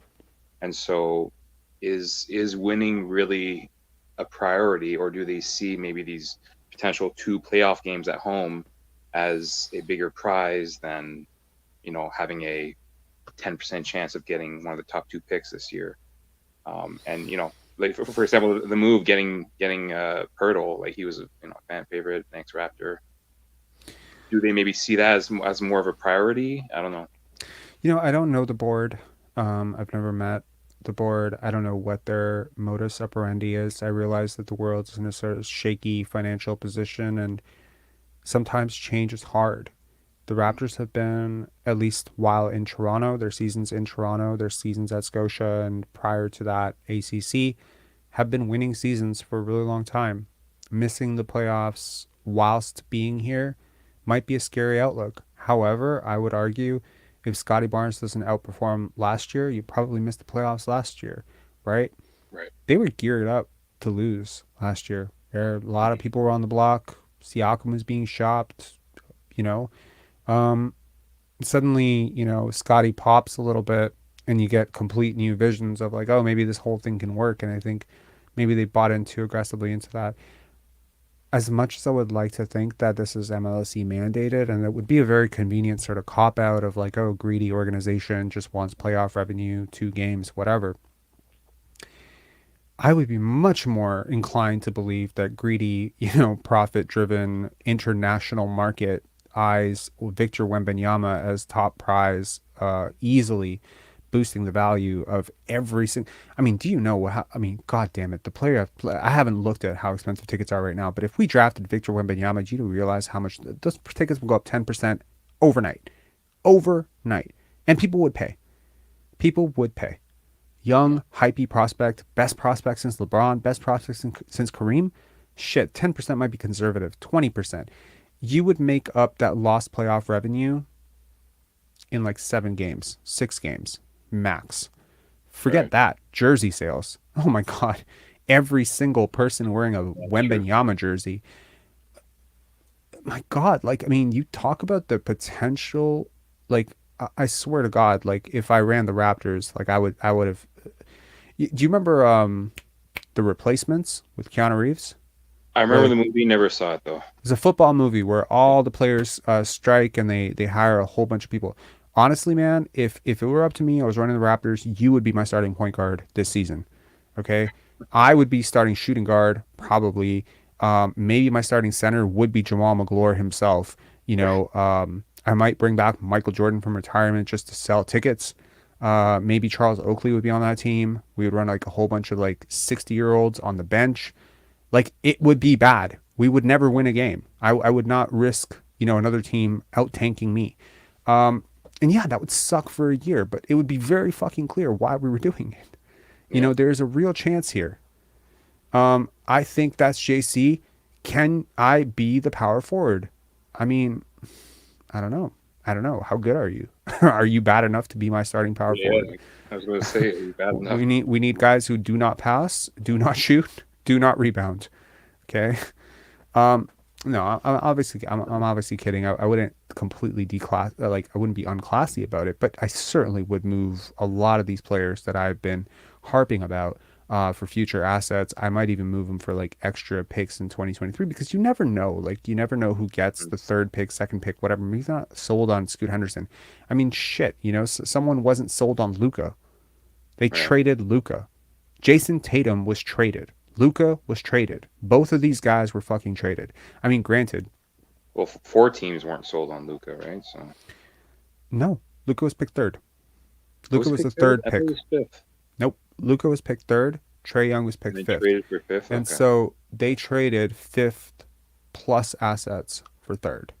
Okay. And Atlanta thought, we're so smart. We move back. We think we got an equivalent player, and they have been dying on that hill ever since. And they weren't right then. They're not going to be right now. There's a big talent gap. My point, however, is it seems crazy right now to say someone might trade out of number 2 if they got Scoot Henderson. I've watched Scoot Henderson for 2 years now. I think he would be probably your most talented, like off the dribble creator, live ball, kind of like free ball with the offense. Basically what the Raptors like to do. Probably on opening night, maybe he would be like second fiddle to Siakam for a little bit, but like, man, he would bring so much rim pressure and potential and excitement and hope, and to pass up on that for to conclude my point, I was saying it seems convenient to say it's MLSE. I think it's loyalty to Pascal and Fred. I think it's loyalty to this core, because they're going to have a better chance negotiating good contracts if they're a winning team. And if management feels like, these players are justified in saying, hey, you didn't give us a starting center. We can't do this without a starting center. And if you have if you have a team that is like, if I'm Pascal Siakam and I'm Fred VanVleet, I'm looking at this like, the hell with your 2024 draft pick. I might not be here. I don't care. I don't care if you have to give up everything. I don't care if you give up 6 draft picks. Get us a competent center who can do the dirty work, who can dribble, who doesn't demand shots, who doesn't need shots, who we already know, who's our boy, right? Who's going to set picks for us, free us up, pass the ball to us, defend, rebound, do all that hustle stuff, ugly, garbage stuff that we don't want to do, and is going to help us win. Because at the end of the day, at the end of the year, if the Raptors are the 8th seed and Pascal Siakam's a 25, 8, and 7 guy, because his numbers have been going up, recently. He had a bad January, but he's had a good February so far. If his numbers are there and the Raptors are 7th or 8th seed, he's making all NBA. Boom. That just unlocked like $40-50 million. $50 million. Yeah, I have no doubt that he went to Masai Ujiri and said, "Get me Jakob Poeltl." No doubt. Yeah. And I have no doubt he said, "Let's keep OG. Please keep OG. We don't want to trade OG for Dyson Daniels and 3 first-round picks," because those 3 first-round picks don't mean shit to this team. Right. At least the people on it. Yeah. Yeah. I mean, it's just frustrating. I think the last, like, I've always been someone who tries to catch every game. If I miss a game, I try and catch it afterwards the next day. Yeah. I think the last 15 games, I think I've watched maybe 4 of them, and I haven't bothered to watch. I mean, I'll watch part of tomorrow's and tonight's just to catch Jeff Dowtin. Tomorrow's? There's no game tomorrow. Sorry, last night's and tonight's, I mean. Okay, yeah. But, yeah, I mean, I almost feel more excited about the 905. Like, I got They just traded Reggie Perry. They just traded Reggie Perry. But they traded Perry? Yeah. Oh, fuck. This is not confirmed, but I heard it. I don't know if it's official yet. Hold on. I heard it yesterday, so hold on. Let me just make sure. I was at I have season tickets, and so they had like a bowling night, and I actually got to bowl with Reggie Perry. So that's so cool. Well, no, but that's too bad. Yeah, he was traded to Windy City. Okay. All right. Well, if we get some run there, do you know who we? They got RJ Nembhard. RJ Nembhard. Mm-hmm. Is he related to Pacers Nembhard? One would think so. And he might be, but let me just double check. Yeah, I think he is. Yeah, okay. Older probably older. No, he's not actually. No, he's not. He is American. He's an American professional player for he's 23. He is born in Keller, Texas. He's not related to him, you mean? No, he's not. Okay. Right. I mean, far be it for me to say that someone who's from the United States cannot be related to someone who's from Canada, but I think the odds are astronomical. But it does say people who also search for him also search for Andrew Nembhard. Anyway, someone in the chat let us know if RJ Nembhard and if the Nembhards are related. I mean, it's Andrew Nembhard and RJ. There's a lot of Nembhards in the world. Anyway, Jonathan, thanks for calling in, man. Thank you so much for moderating. Chat, give it up for Jonathan and Erica. Erica's still sick, so please give a warm, I don't know, send a prayer out for someone who's sick. No, we don't send prayers out for people who are sick, but wish her well, and I hope that she's feeling better. And thanks a lot to you and Jason and Fa and everyone who's doing the moderation stuff. Yeah, thank you so much. We haven't had a spam alert or spam attack in a while, so thank you so much for that. No problem. Yeah. All right, have a good night. Cheers, and let me know when you want to play chess. We'll play chess. Yeah, for sure. Sounds good. Yeah. Cheers. All right. Ishan, am I saying that correctly? Hello? Hey, Rob, how's it going? Not bad. Am I saying that correctly, Ishan? Yeah, you can just call me Sean. Sean? Okay. Sean, how are you doing? I'm doing great. Rob, I was wondering, out of the potential playoff series the Raptors could maybe get, which team do you think that we might be able to compete with, hypothetically? Brooklyn? Mm-hmm. See, what I do after each day, I have this habit of analyzing the standings, you can say. Mm-hmm. I don't think Brooklyn's gonna sustain their level of play. Me neither. So if we're the 7 seed, mm-hmm. which I think the Raptors at the end of the year will either be the 7 or the 8. I realize that this is going to be a very aggressive take, and this might end up being one of those things that people use bulletin board material or to prove that I'm an absolute idiot later on, and maybe this is too much conviction and I need to wait for further evidence and I need to see who's healthy and whatever. But I will tell you this. If the Raptors face off against the Bucks or the Celtics, I would bet my life savings on the other team. For whatever it is, even if it's, you know. You think it's a sweep both ways, or do you think we could Oh, get a game? I don't care about sweep. I don't care about if it's gentleman's sweep or a sweep. I can tell you it's not going to be competitive, and I don't think that they're going to win. I think it's different. Last year's team was different, and it's weird to say the last year's team was different when this year's team is more talented than last year's, right? I mean, you have all the guys from last year. Some of them Right. are better. So why is this team so much worse? I understand the conundrum that the Raptors are in, where they're kind of looking on paper and they're just like, man, in theory, we've added so much to this. We've added Otto. He hasn't played. Precious is better. Chris Boucher's had somewhat of a bounce back year. Yeah, Thaddeus Young isn't really playing, and so you need to factor that in. But over the last month, Fred's been better. Pascal's been better. Scottie's evolved a little bit. OG and Gary, in theory, should be better. They're on the upswing of their career. Why is this team not better? And we've added fucking Jakob Pertl, a Right. center, the true center we've been waiting for and crying about all along that we didn't have, and we have him now. Why is this team not better? And they have a year now. Like last year, you were implementing Delano Banton and Scottie Barnes. You're implementing so many new. You're implementing Thaddeus Young mid-season. Well, this year there's a lot of people coming back, right? Hmm. Again, in theory, this should be a way better team, but it's not. It's not a better team than last year so far. So yeah, on paper, yeah, like if last year's team, like let's say I could build a time machine and last year's team, like the way they were playing, that Scottie Barnes, Pascal Siakam post All-Star break going nuts, if I could take that team and then I could pour it out like Fred from early in the season last year, I could put that team, yeah, I could see them being competitive against a Philadelphia, even though they weren't last year, but a healthy version of that team I could see. A healthy version of this team against Philadelphia? No.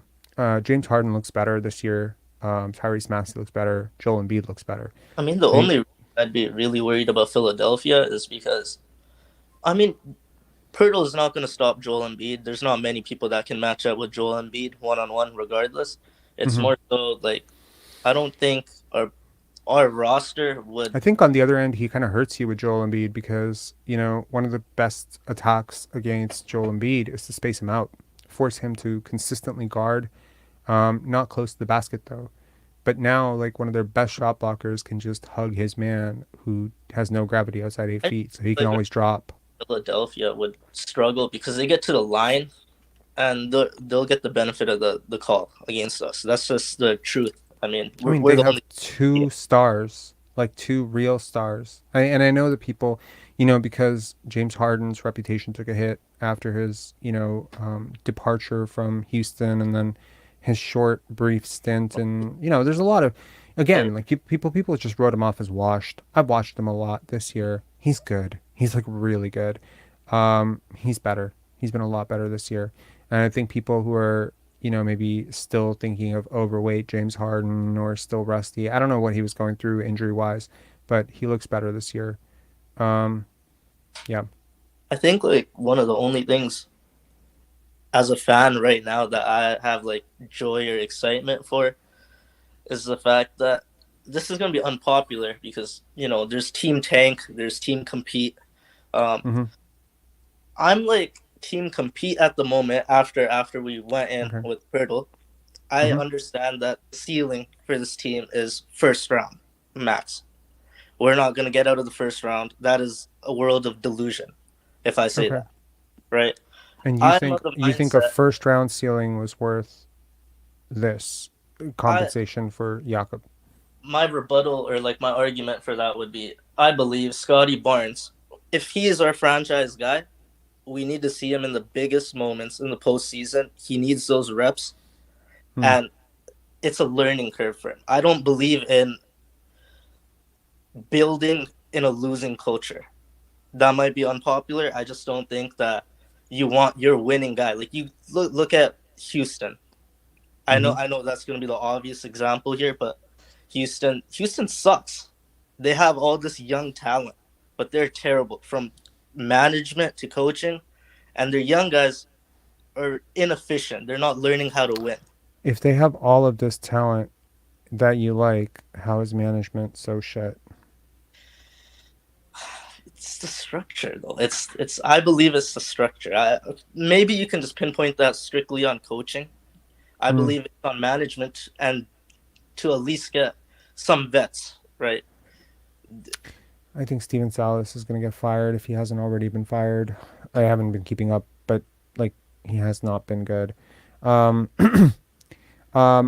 K, what an aggressively idiotic comment. Giddey, Franz, and Mobley better than Scottie on offense this year. Look at stats. My God. Yeah, I think that's the problem with you and I, my friend. I do look at stats. Jeez. This guy. I would say Mobley's been playing pretty good the last month, but I think Scottie Barnes is a way better self-creator and a way better passer. I mean, there's so much to offense that Scottie does that, Evan Mobley hasn't done Scottie's been doing it for 2 years now, that Mobley hasn't done it for a month.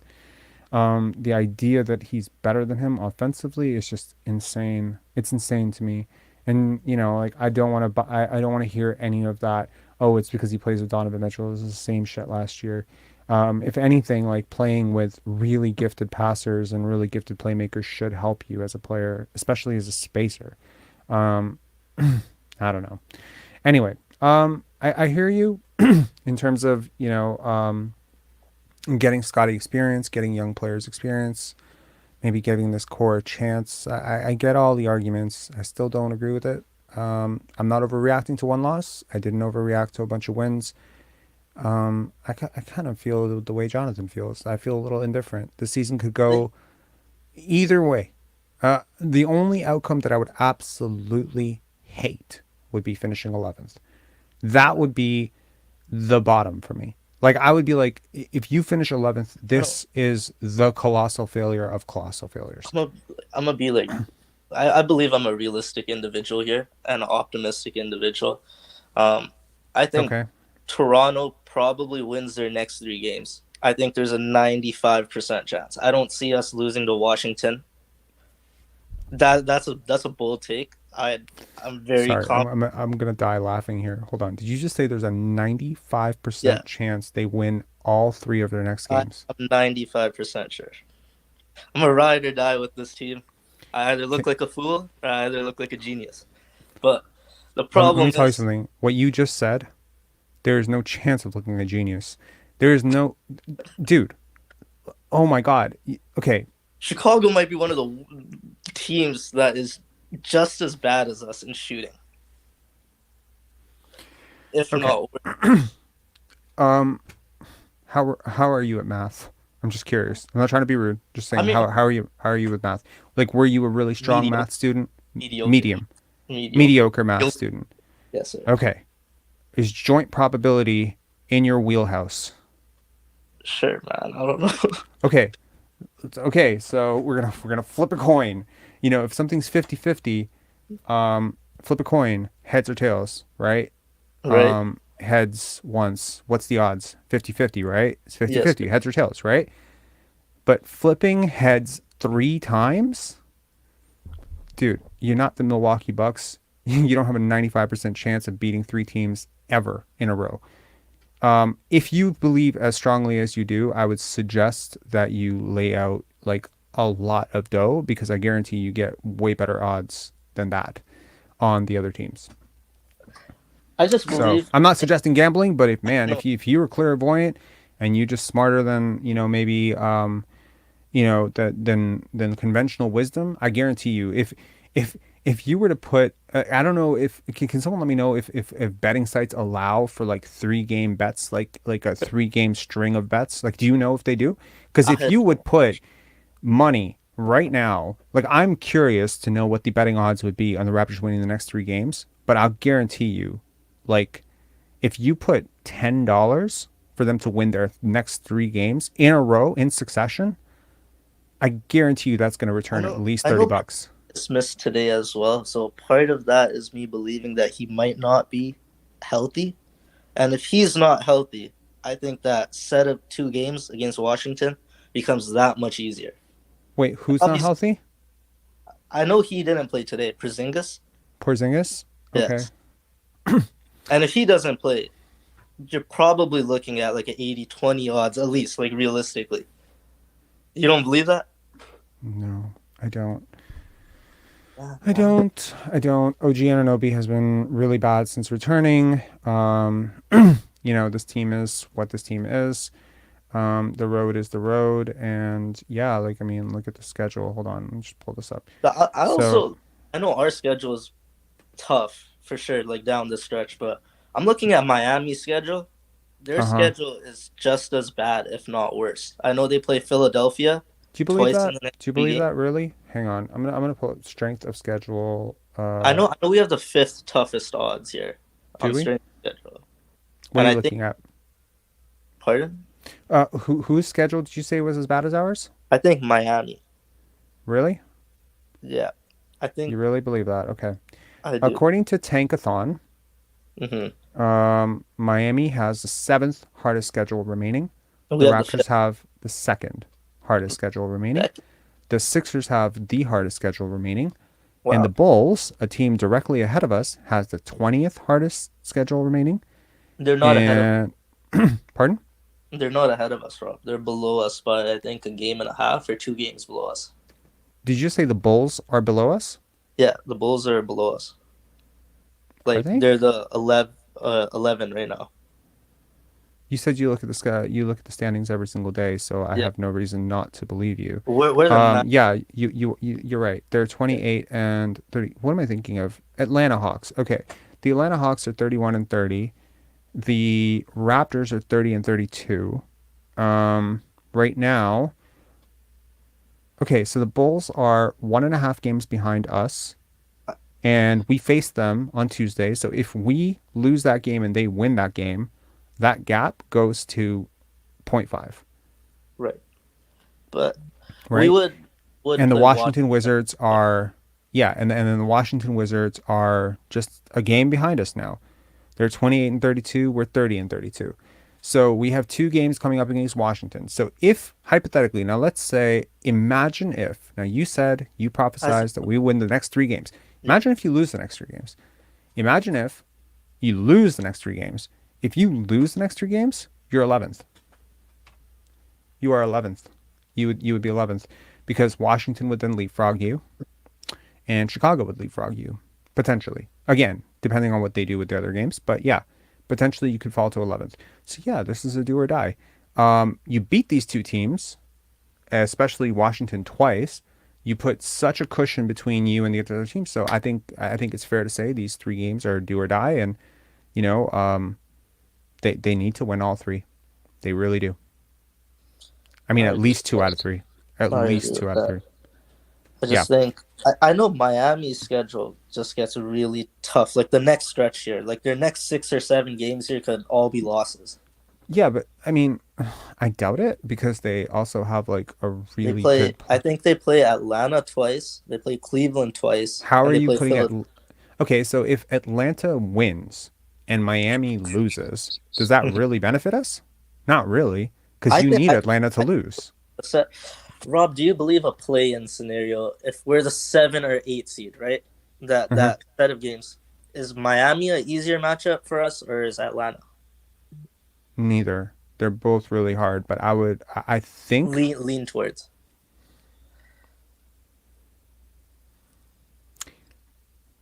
I think I'm leaning towards I Miami. oh man, honestly, I know this is gonna sound like I don't have faith in the team or whatever. I would be equally scared of both teams. I think if I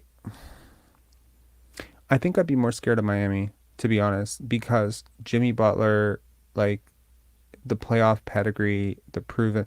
Look, both teams have been further than the Raptors have been in the last 3 years. The Miami Heat have gone to the Yeah. finals, right? Or the Eastern Conference Finals. No, they went to the finals in the Miami went to bubble. the They went bubble to the finals in the bubble, and then they went to the Eastern Conference Finals last year against. This is a team game that's battle 7, right? tested. Kyle Lowry is a champion, and he had a lot more to do with that championship, in my opinion, than Pascal or Fred in terms of if you want to talk about pedigree and cachet of a star. Jimmy Butler is just he's a dude, man. Like he's a dude that you just don't want to mess with in the playoffs, especially in the winning moments when your top bucket getter is Pascal Siakam, and you're putting the ball in Siakam's hands, and they're putting the ball in Jimmy Butler's hands, I trust Jimmy Butler 100 times out of 100 in that situation. I don't know if I'd agree with that. I mean, I know Pascal Siakam won a championship as a B, you could say, or a 1C if you consider Kyle Lowry the 2. I think it's like the third. It's completely possible to be the second leading shot taker on a team and be the fourth most important player. So you believe Marc Gasol was more important then? 100%, yes. I think Marc Gasol unlocked everything for that team. If you had that version of Marc Gasol on this team, right now, this team probably that we have, probably a 51 team, right? Probably be a 51 team. And I don't think Pascal Siakam's moving the needle for you that much. People like to compare Jakob Poeltl to Marc Gasol all the time and be like, oh my God, Poeltl can't shoot. And quite frankly, Poeltl cannot defend the way Marc Gasol can, man. It's a completely different thing. Jimmy B is old. Yeah, sure. I mean, yeah, but I don't like the reason that core Miami has, like Bam Adebayo, Tyler Hero, Gabe Vincent, Duncan Robinson. Like, I mean, granted, like the guys haven't all aced at the same time. They haven't all like gelled at the same time, but that's a team that's been through the battles. That's a team with solid leadership, and quite frankly, that's a coach that is going to outcoach this team. Also, do not be surprised if Atlanta goes on a massive run under Quinn Snyder. He is a hell of a coach. I expect them to be the 6 seed or the 5 seed. I expect them catching Brooklyn. I think they'll catch Brooklyn. I think Brooklyn's about to fall off here completely. Out of the top 6 teams, I think Brooklyn is going to win maybe 5 or just 7 more games max. I think they're about to go completely spiraling downwards. So yeah. Anyway, I'll be excited to see, but if they lose one of these next 3 games, I'm going to let you hear about it on the next show. Okay. Sounds all right, good. man. All right, cheers. Take care, Robert. Have a good night. All right. Final caller is Aaron. Aaron, what's up, man? Hello? Hello? Yep, Rob, can you hear me? Yes, I can. What's up? Oh, you can hear me now, right? Yes, I can hear you. Oh, sorry, Rob. How you doing? I'm good. What's up? Yeah. We spoke. I think it was during the Utah Jazz game. After that, I didn't watch that game because I was working, but I definitely watched this game. What'd you think? Honestly, oh my God! Like I actually really agree with the first caller. I was one of those guys that was like slapping my bed every single time they were missing those shots. Like this team. You think they were good shots? You think they were good shots? Okay. No, they were not taking smart shots at all. So, but I mean, the makes or misses are irrelevant to me. It's the types of shots they're taking, these off balance, flicking the ball at the rim. And look, it's not just Pascal Siakam or Precious Achiuwa or Gary Trent. It's Scottie did it. Scottie did it twice. Basically, if it's not Jakob Poeltl taking a shot, it's potentially a really bad shot. A lot on this team. It's just infectious, like passing is infectious, selfish play is infectious too. I've said it many times on the show that the guy who sets the tone for your offense needs to be making good decisions, because then it sort of bleeds over and be like, oh, this is how we're going to play today. But if one guy just kind of dribble, ISO, pull up, tough shot, whatever, then the next guy does it, and the next guy does it, and the next thing you know, you're down 30 points. It's just how it works every single time. Yeah. Yeah. So, I definitely agree. But I want what'd you think of the last call? Attention to the last caller. Yes, I was going to ask you that. What did you think of the last caller? What did I mention that? So honestly, I completely disagree with him, because the Raptors' remaining schedule is actually much harder than what these people give credit for. Washington and I was listening to your show earlier before letting the calls on, that these teams are going to be fighting for a playoff spot. And Washington is right there, and they're not just going to lay down and just let us beat them like that. Like you even seen in the Detroit game, we struggled to beat that team, and Detroit is not a good team here. So Washington is definitely going to be bringing it towards us in those 2 games. And he brought up a good point. It's like if Porzingis doesn't play, I wouldn't be surprised if we lose the next 3 games. if Porzingis doesn't play, he brought up a really good point. Is if Porzingis doesn't play, you have an easier. I have been watching a lot of Washington games. Is Daniel Gafford playing for them right now? I mean, he could be a presence inside. Yes, you have Jakob Poeltl, but they have Denny Avdia. He's been sort of unlocked a little bit since they traded Rui Hachimura, who I believe was kind of a net negative in my opinion. Kyle Kuzma could go off for 35 points against a team like this. Bradley Beal, is he playing well? I haven't been following the Wizards, to be honest. There's only so many teams you can focus on. I've been focusing a I lot on haven't the been West, following. but I see a lot of talent on that team, man. I mean, there's a caller that used to call in a lot. He was a big Kuzma fan. Shout outs to Marco for all of his like we got to trade for Kuzma stuff. I mean, Kuzma's a hell of a talent. Doesn't fit. Don't like him. Not necessarily my type of player, but yeah, a hell of a talent. Could easily burst for 35 points on you. So, and if I'm not mistaken, they're at home, right? Oh my 8 goodness. games. That's correct. Oh no. Yes. Okay. I Yeah. honestly, I still actually do not. I'm not confident about these games because the offense on this team is just so damn inconsistent. Like we cannot score for long stretches, and we've seen it a lot this game where we went on that huge offensive drought and we just could not score on this team. And Yeah. it doesn't even matter about their defense. Like Cleveland is a great defensive team. I still believe that even against teams like Washington and Detroit and even Orlando in that last game, the game earlier this year, that we just could not score on them, right? It's because we just don't have the offensive consistency. Like, and Nurse is not going to play our Consistency or shooters. Like just Joe waste. do you think it's consistency or just offensive, cohesion? Um, I just don't like the shots that we take. I mean, consistency implies that sometimes you take great shots and sometimes you make a lot of shots and sometimes you take, a lot of like. I guess what I'm saying is, I think there are certain consistencies for the Raptors. The defense has been mediocre to average, Yes. average to above average, sometimes below average. It's trended between Mm-hmm. below average and above average, but it has never been great. It has never been abysmal. I mean, I think the first, let's say like 7 or 8 games since when Pascal came back, it was really bad for a bit when they went on that huge Yeah. losing streak. But since then and before then, it's never been anything great. You can talk about OG's individual, defense has been really interesting to watch. Scottie's is really complicated. All these guys do, but together it hasn't come together. So that's one consistent for this team is the defense has been somewhat mediocre. It's supposed to be the identity of this team. You can talk about, they almost always win the possessions battle. Yeah, look, there have been a couple of blips in that, but 90% of the time you can say they're going to win the possessions battle. They're going to win the steals and blocks margin. They're going to take more shots than their opponent. They're going to offensive rebound their opponent. Mm-hmm. And they're going to take a lot of really bad shots. Yes. So let taking me bad kind shots is never going to be a good thing. Yeah, let me kind of rephrase that. Maybe more of a offensive flow consistency because there's times where Sure. they will play really well as a team Mhm. and they would generate a lot of good shots. But as the game goes along, I feel like they start to get into their own selves and then the isolation ball starts happening and then the ball's not moving. People are standing around. It's not Interesting. consistent. Like, you So know what you I think mean? they start out the game playing the right way and then they fall Oh, into old definitely. habits? Definitely.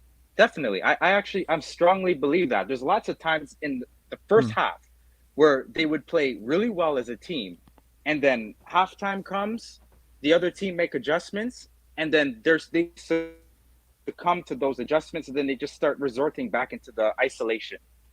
And Pascal starts to take the ball, Fred as well, dribbling the air out of the ball. OG sometimes takes the ball.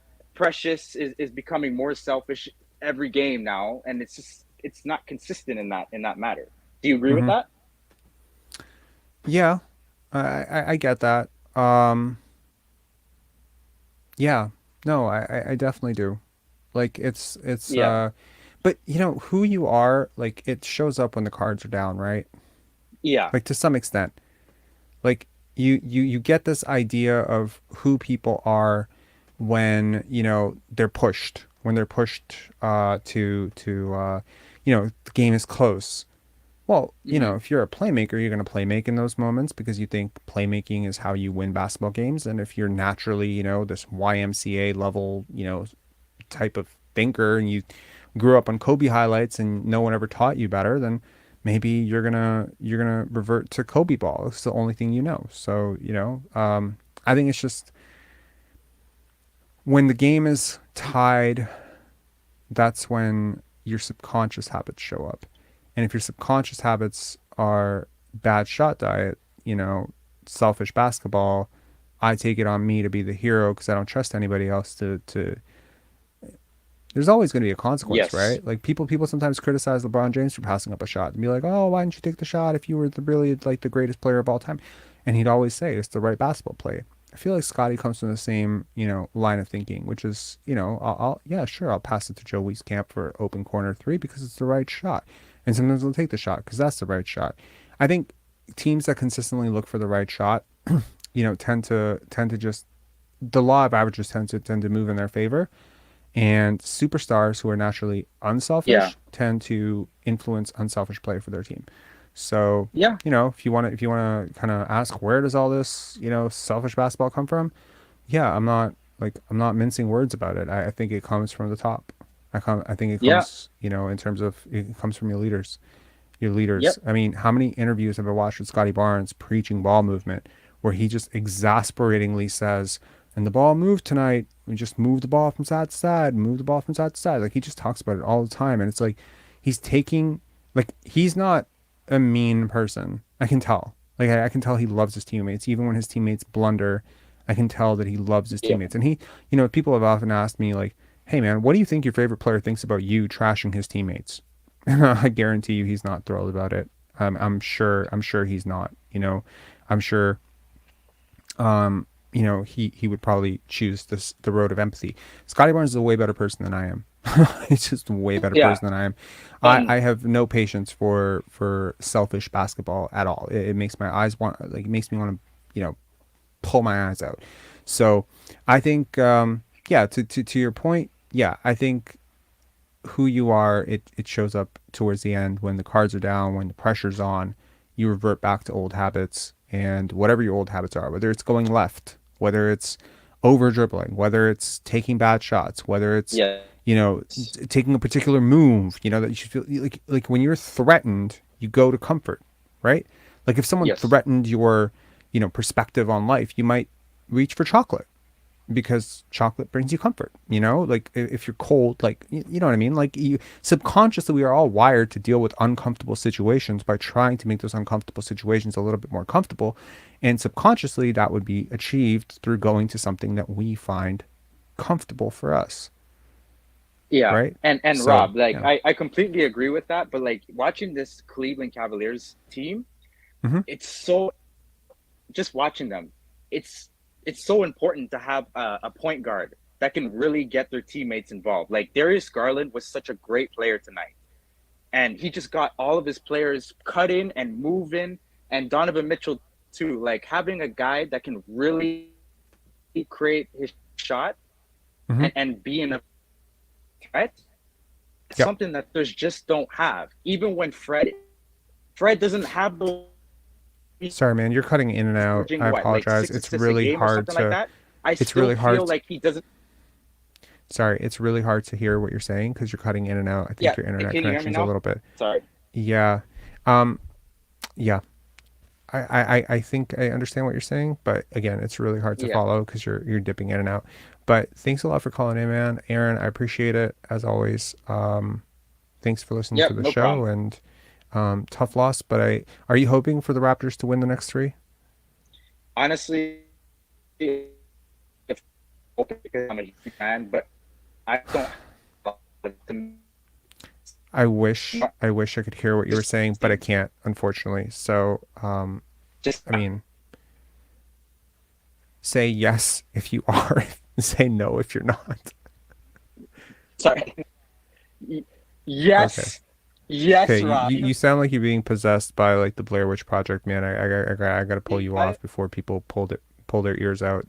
We can't follow up this terrible game and terrible performance with your terrible audio. Okay, Aaron, I'm gonna kick you out.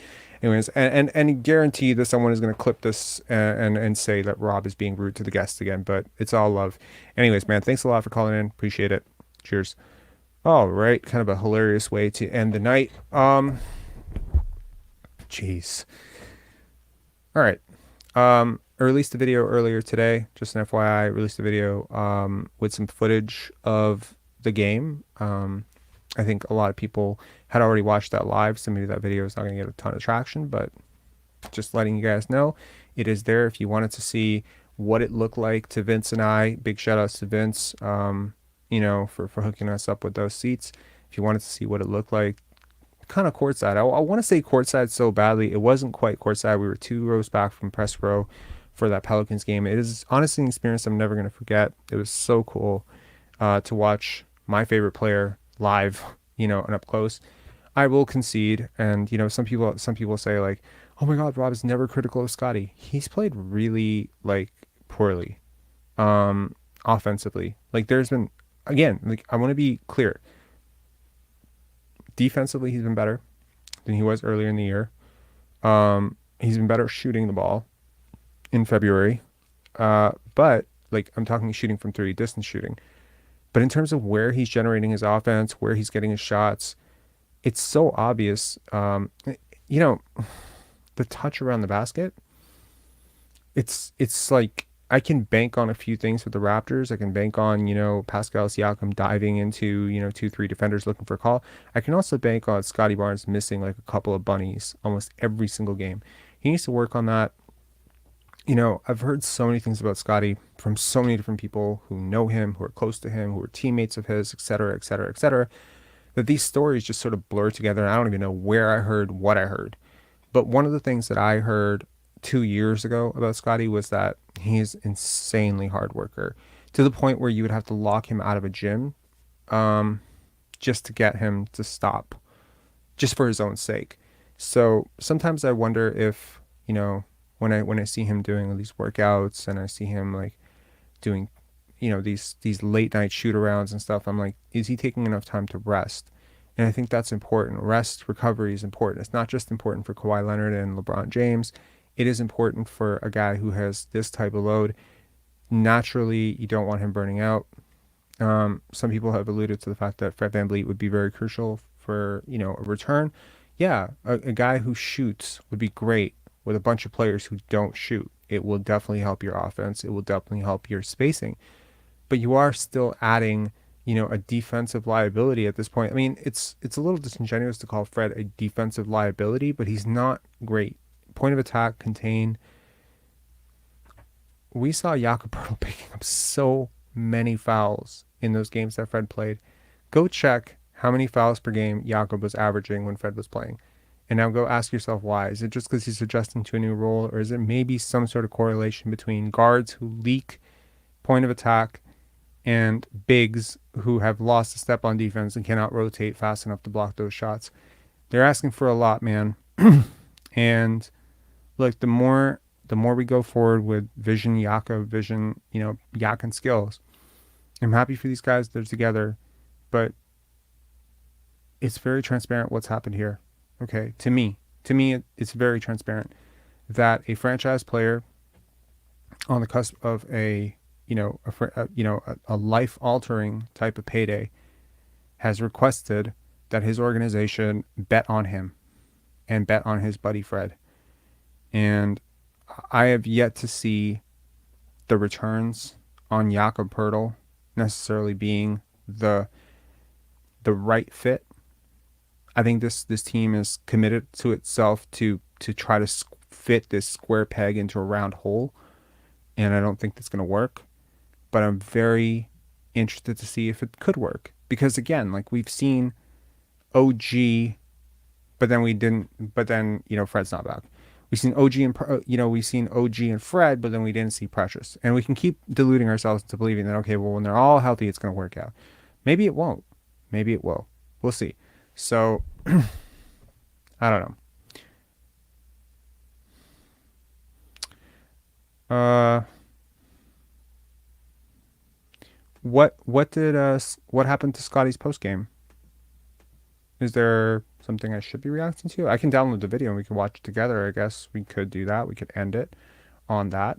Should I download it?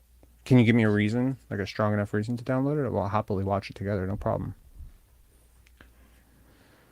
I'm assuming if you're asking, I mean, honestly, one really cool thing about Scottie is he seems different, man. Like he has been different the last couple of, I want to say about 6 weeks, 7 weeks.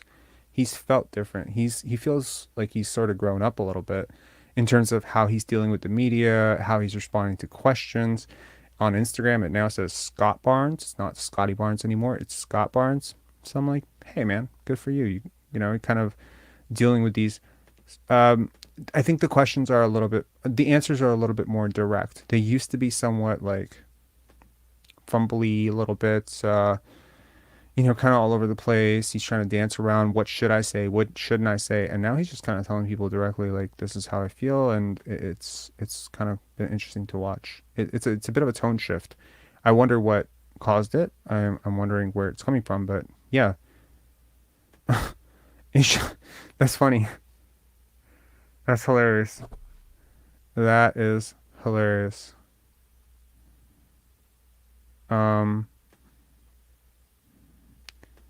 Yeah, man, plus minus not everything. Um,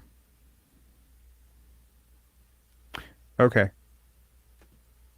Please don't bet your house, man. I'm just telling you. I'm not a gambling expert or anything like that, but I've had some success with this stuff. I'm just telling you, don't bet your house.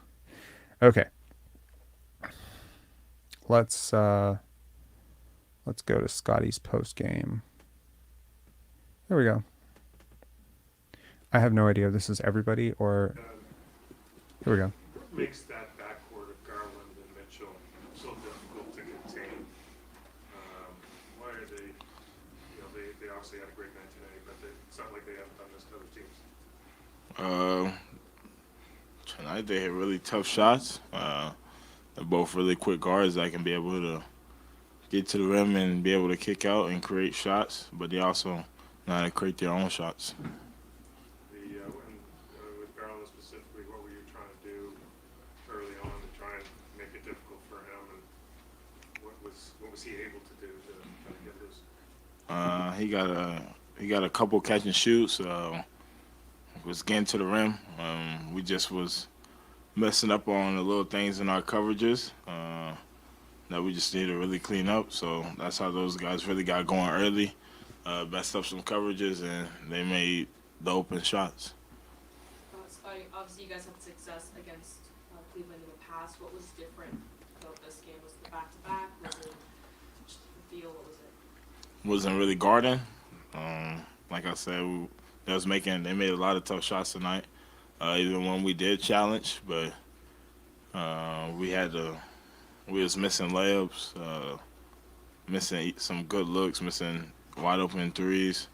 But they just played a really good game. I feel like they just lost one. I feel like that we knew that they was gonna come out trying to early, being able to make that presence off that loss that they had, and they played really good. I have a more general line of questioning here, just for your career. Where do you think you've come the most far in your offensive game this season, in your development? Say it again? Your development this year. What area of your game do you feel like you've come the farthest and progressing along? I'm sorry. It's just I had this look on my face when that question came up, and I was laughing, and I kind of furrowed my brow a little bit, and I look up at the screen. He's got the exact same look on his face. That's hilarious. Building off of last year.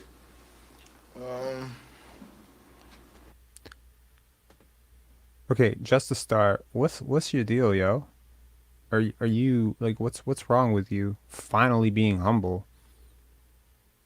Finally being humble. He's a really humble dude. He's one of the most accessible, most down to earth superstars or superstar type, players. Like when I talk about superstars, I mean like guys who are on that superstar trajectory that you're ever gonna meet. I don't understand what he's not being humble.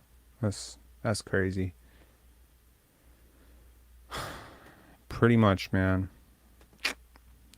You, Brian K, all those people, man. Definitely probably more in the pick and roll. Trying to make those reads, trying to play the pick and roll. I feel like that's something that in the future I'll probably be really good at. As long as I just keep getting more and more reps, I feel like I'm pretty solid in it now. But I feel like as time goes, I'll be in that more. Just it'll be a part of my development for sure. Building off your rookie of the year coming into this season, it's obviously hard to stay at that level, but you also have to try and build on top of it. What was your mindset coming into this season, and how can you kind of make sure, because if people know that what's coming, you got to obviously adapt to that too, right? It's all about me for sure. I don't think it's nothing else. It's all about me. I feel like I can control the game and the way I want to control it. Every game is different. Every team is different. Every team's gonna scheme your different way, play your different way. It's just about how I attack the game. What was it about that January? I think you averaged somewhere around like 19 points, and you came out really aggressive in that month as you threw it. I don't know. Probably my body felt a little bit better. I feel like that was one thing that was really affecting me probably early. Little tweaks and that was going on, but my body felt probably better. Just playing well. Was probably playing better as a team as well. So that's probably why. Of course, if we play better as a team, everybody else individually will probably look better as well. Nick, we talked before the game about containing Mitchell. Yep. Didn't go that. Yeah, I mean, unless the question being asked of Nick Nurse is, why are your rotations so weird? Leanne, what are these questions? These questions are from media members who are circling, once again, looking for a scapegoat to blame when inevitably this entire thing falls apart. Oh, Scottie can't shoot, Scottie can't this, Scottie can't that, whatever. I get it.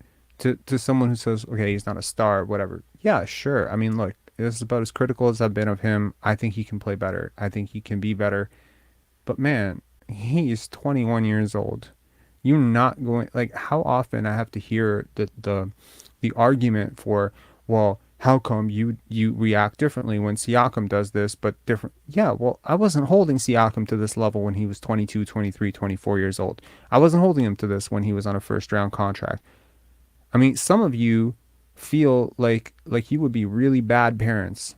Like it's like you would judge a 2-year-old for not cleaning their room the same way you would judge an 18-year-old for breaking a promise. Like, you've got to scale expectations relative to someone's age. Players grow tremendously between the ages of 20 and 24. So much. So much. There's so much going on with mental development, physical development, that to think where this guy will be in 4 years, it's unimaginable.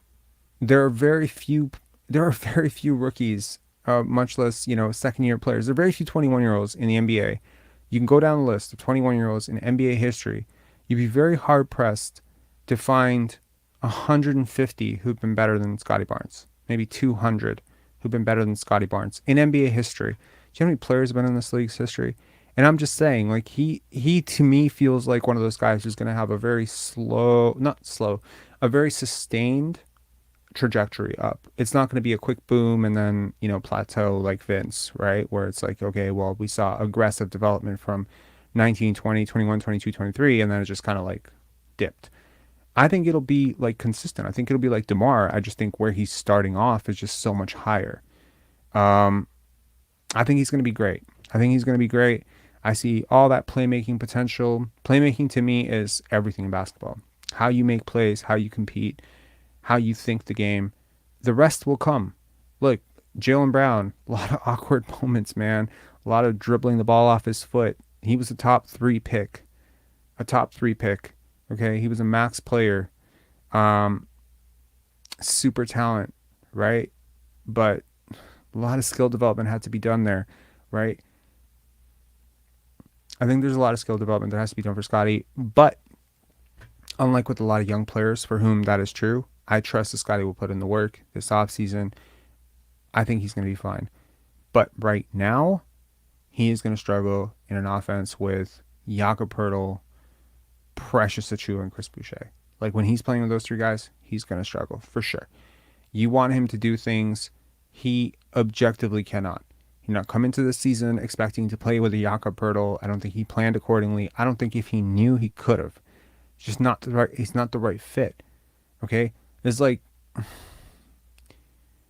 I think if you put him in a system like Draymond, someone like Draymond or someone like Giannis, and you just surround him with shooters, like the way he sees the court, he could shred defenses. You just have to put the right pieces around him. Now, I get it. Fine. You don't want to put the right pieces around him right now. You have commitments to Fred, Pascal, Jakob. Fine. But O.G., Gary, these guys, Fred, like they need to be moving. They need to be like,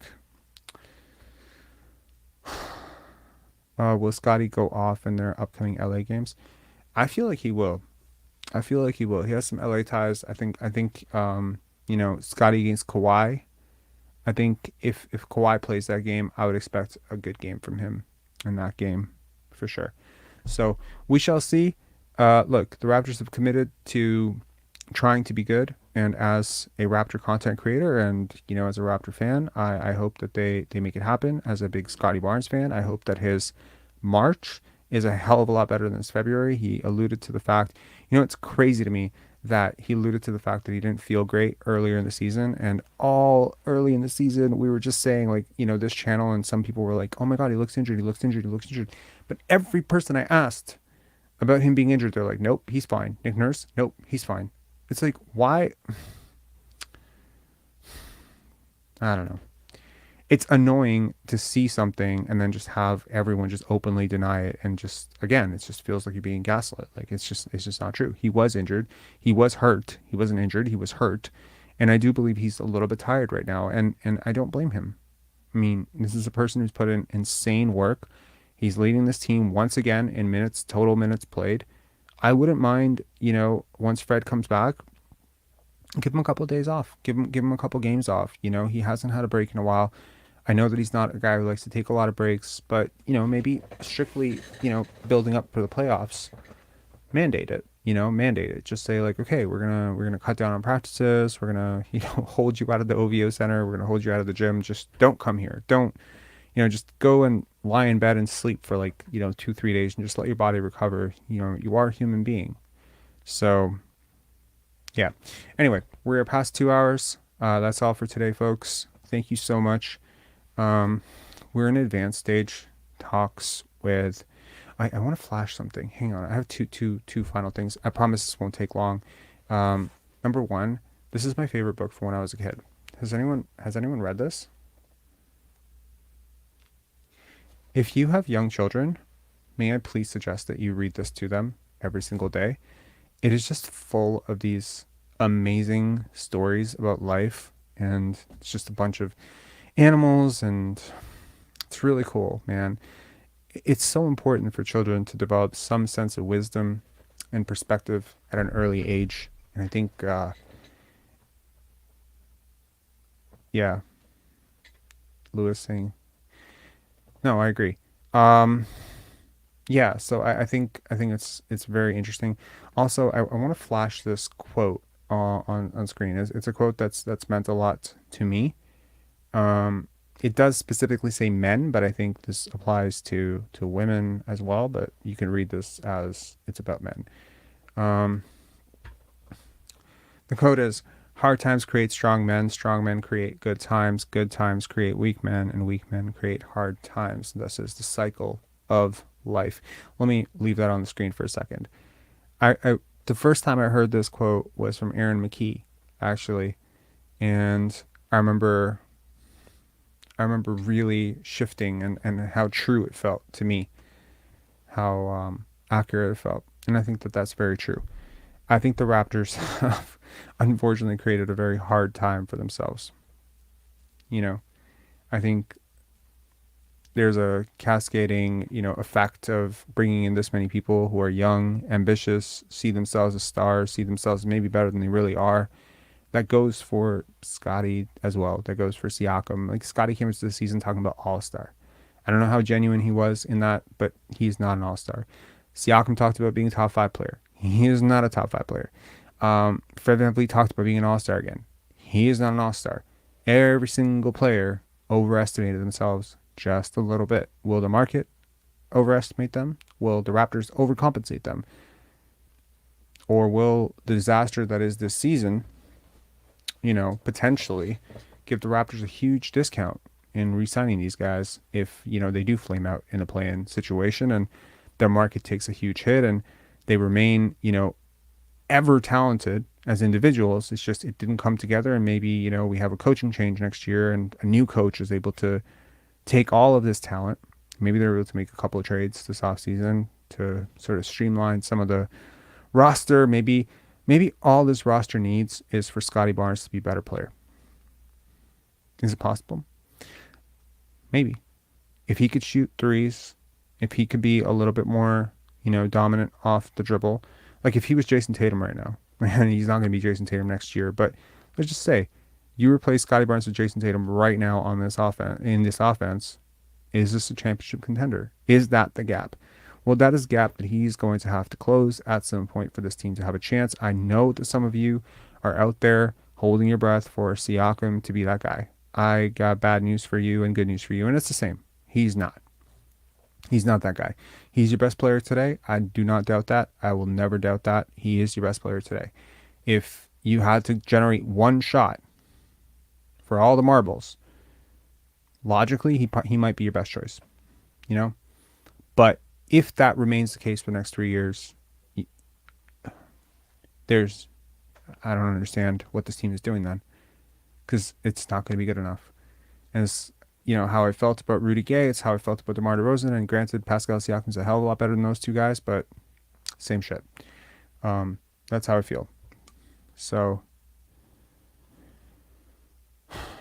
Simon, yeah, I mean, you say they're all in, but man, like 2026 first round pick, 2028 first round pick, 2023 first round pick. I mean, yeah. I mean, there's a lot of teams out there that are maybe more all in on their core than we are, but yeah. Anyway, I want to say thank you to everyone who stuck around for this chat. Again, to be cohesive, Aesop's Fables is an awesome book if you have kids. Even if you don't have kids, even if you're just someone who's looking for some good ideas like Chicken Soup for the Soul or something like that, for those of you who are old enough to remember that. I just think some of the stuff is really cool. It's wholesome stuff. And yeah, that quote. And finally, sponsorships. So we are in advanced talks with 3 different companies for sponsorships because I don't know what video did it for them, but I think we might have a sponsor as soon as maybe in a couple weeks. So, maybe that could be a good thing if the Raptors do really well. Maybe the fan engagement will come back. And let's be honest, if the Raptors fall apart, there's only one content creator who's been kind of on the, is going to most likely be like the place where most people gravitate towards that. So I get the advertisers are sort of seeing that. So I hope that these sponsorships are a good thing for this channel. That we've had so many sponsorships offered to us over the last 3-4 months. We said no to all of them. Number one, they don't make sense monetarily. Number two, I don't like the brands. I don't necessarily want to be advocating for a gambling company or gambling apps or just anything that I don't really believe in. So yeah, and I mean, we've been so blessed to have like solid views and retaining all these super chats and all that stuff, which has really kept the channel going. But I think I would like to take this content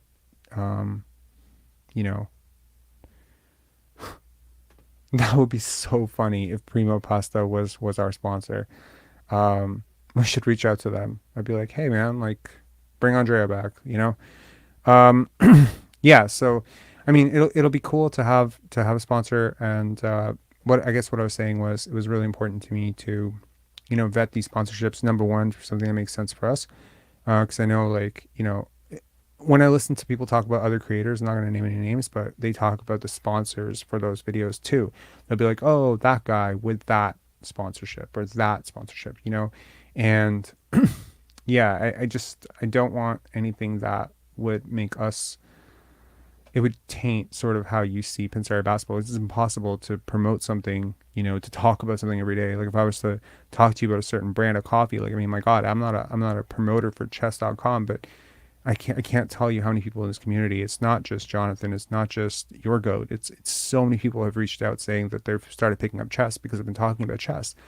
Am I an influencer? Is that what influencers are? I didn't grow up trying to be an influencer. I kind of resent the concept, but if that's what it is, then I have to be comfortable with what I'm influencing people to go towards. So if I'm gonna, pitch a certain brand of coffee or a certain whatever, like I need to be really comfortable with it. So anyways, my long story short, none of the offers before made sense. The offers have gotten better, so now we're actually considering it. So maybe we will, maybe we won't, but yeah, it'll be cool. Anyway, I have a gambling channel bet. Yeah, don't Justice Star. I'm not surprised given your recent string of comments that you would talk about your own brand, your gambling channel, whatever, but don't promote your gambling channel after I just specifically said that I don't want to be promoting gambling channels talk about. Anyway, all right, have a great night, y'all. Good luck to the Raptors Tuesday against Chicago, and it'll be interesting to watch Pascal versus DeMar DeRozan to see who makes more mid-range jump shots. All right, cheers, and make sure to hit subscribe if you haven't already. And if you're curious to check out what the view looked like from 2-3 rows behind Press Pro, definitely check out our last video. Cheers. Bye.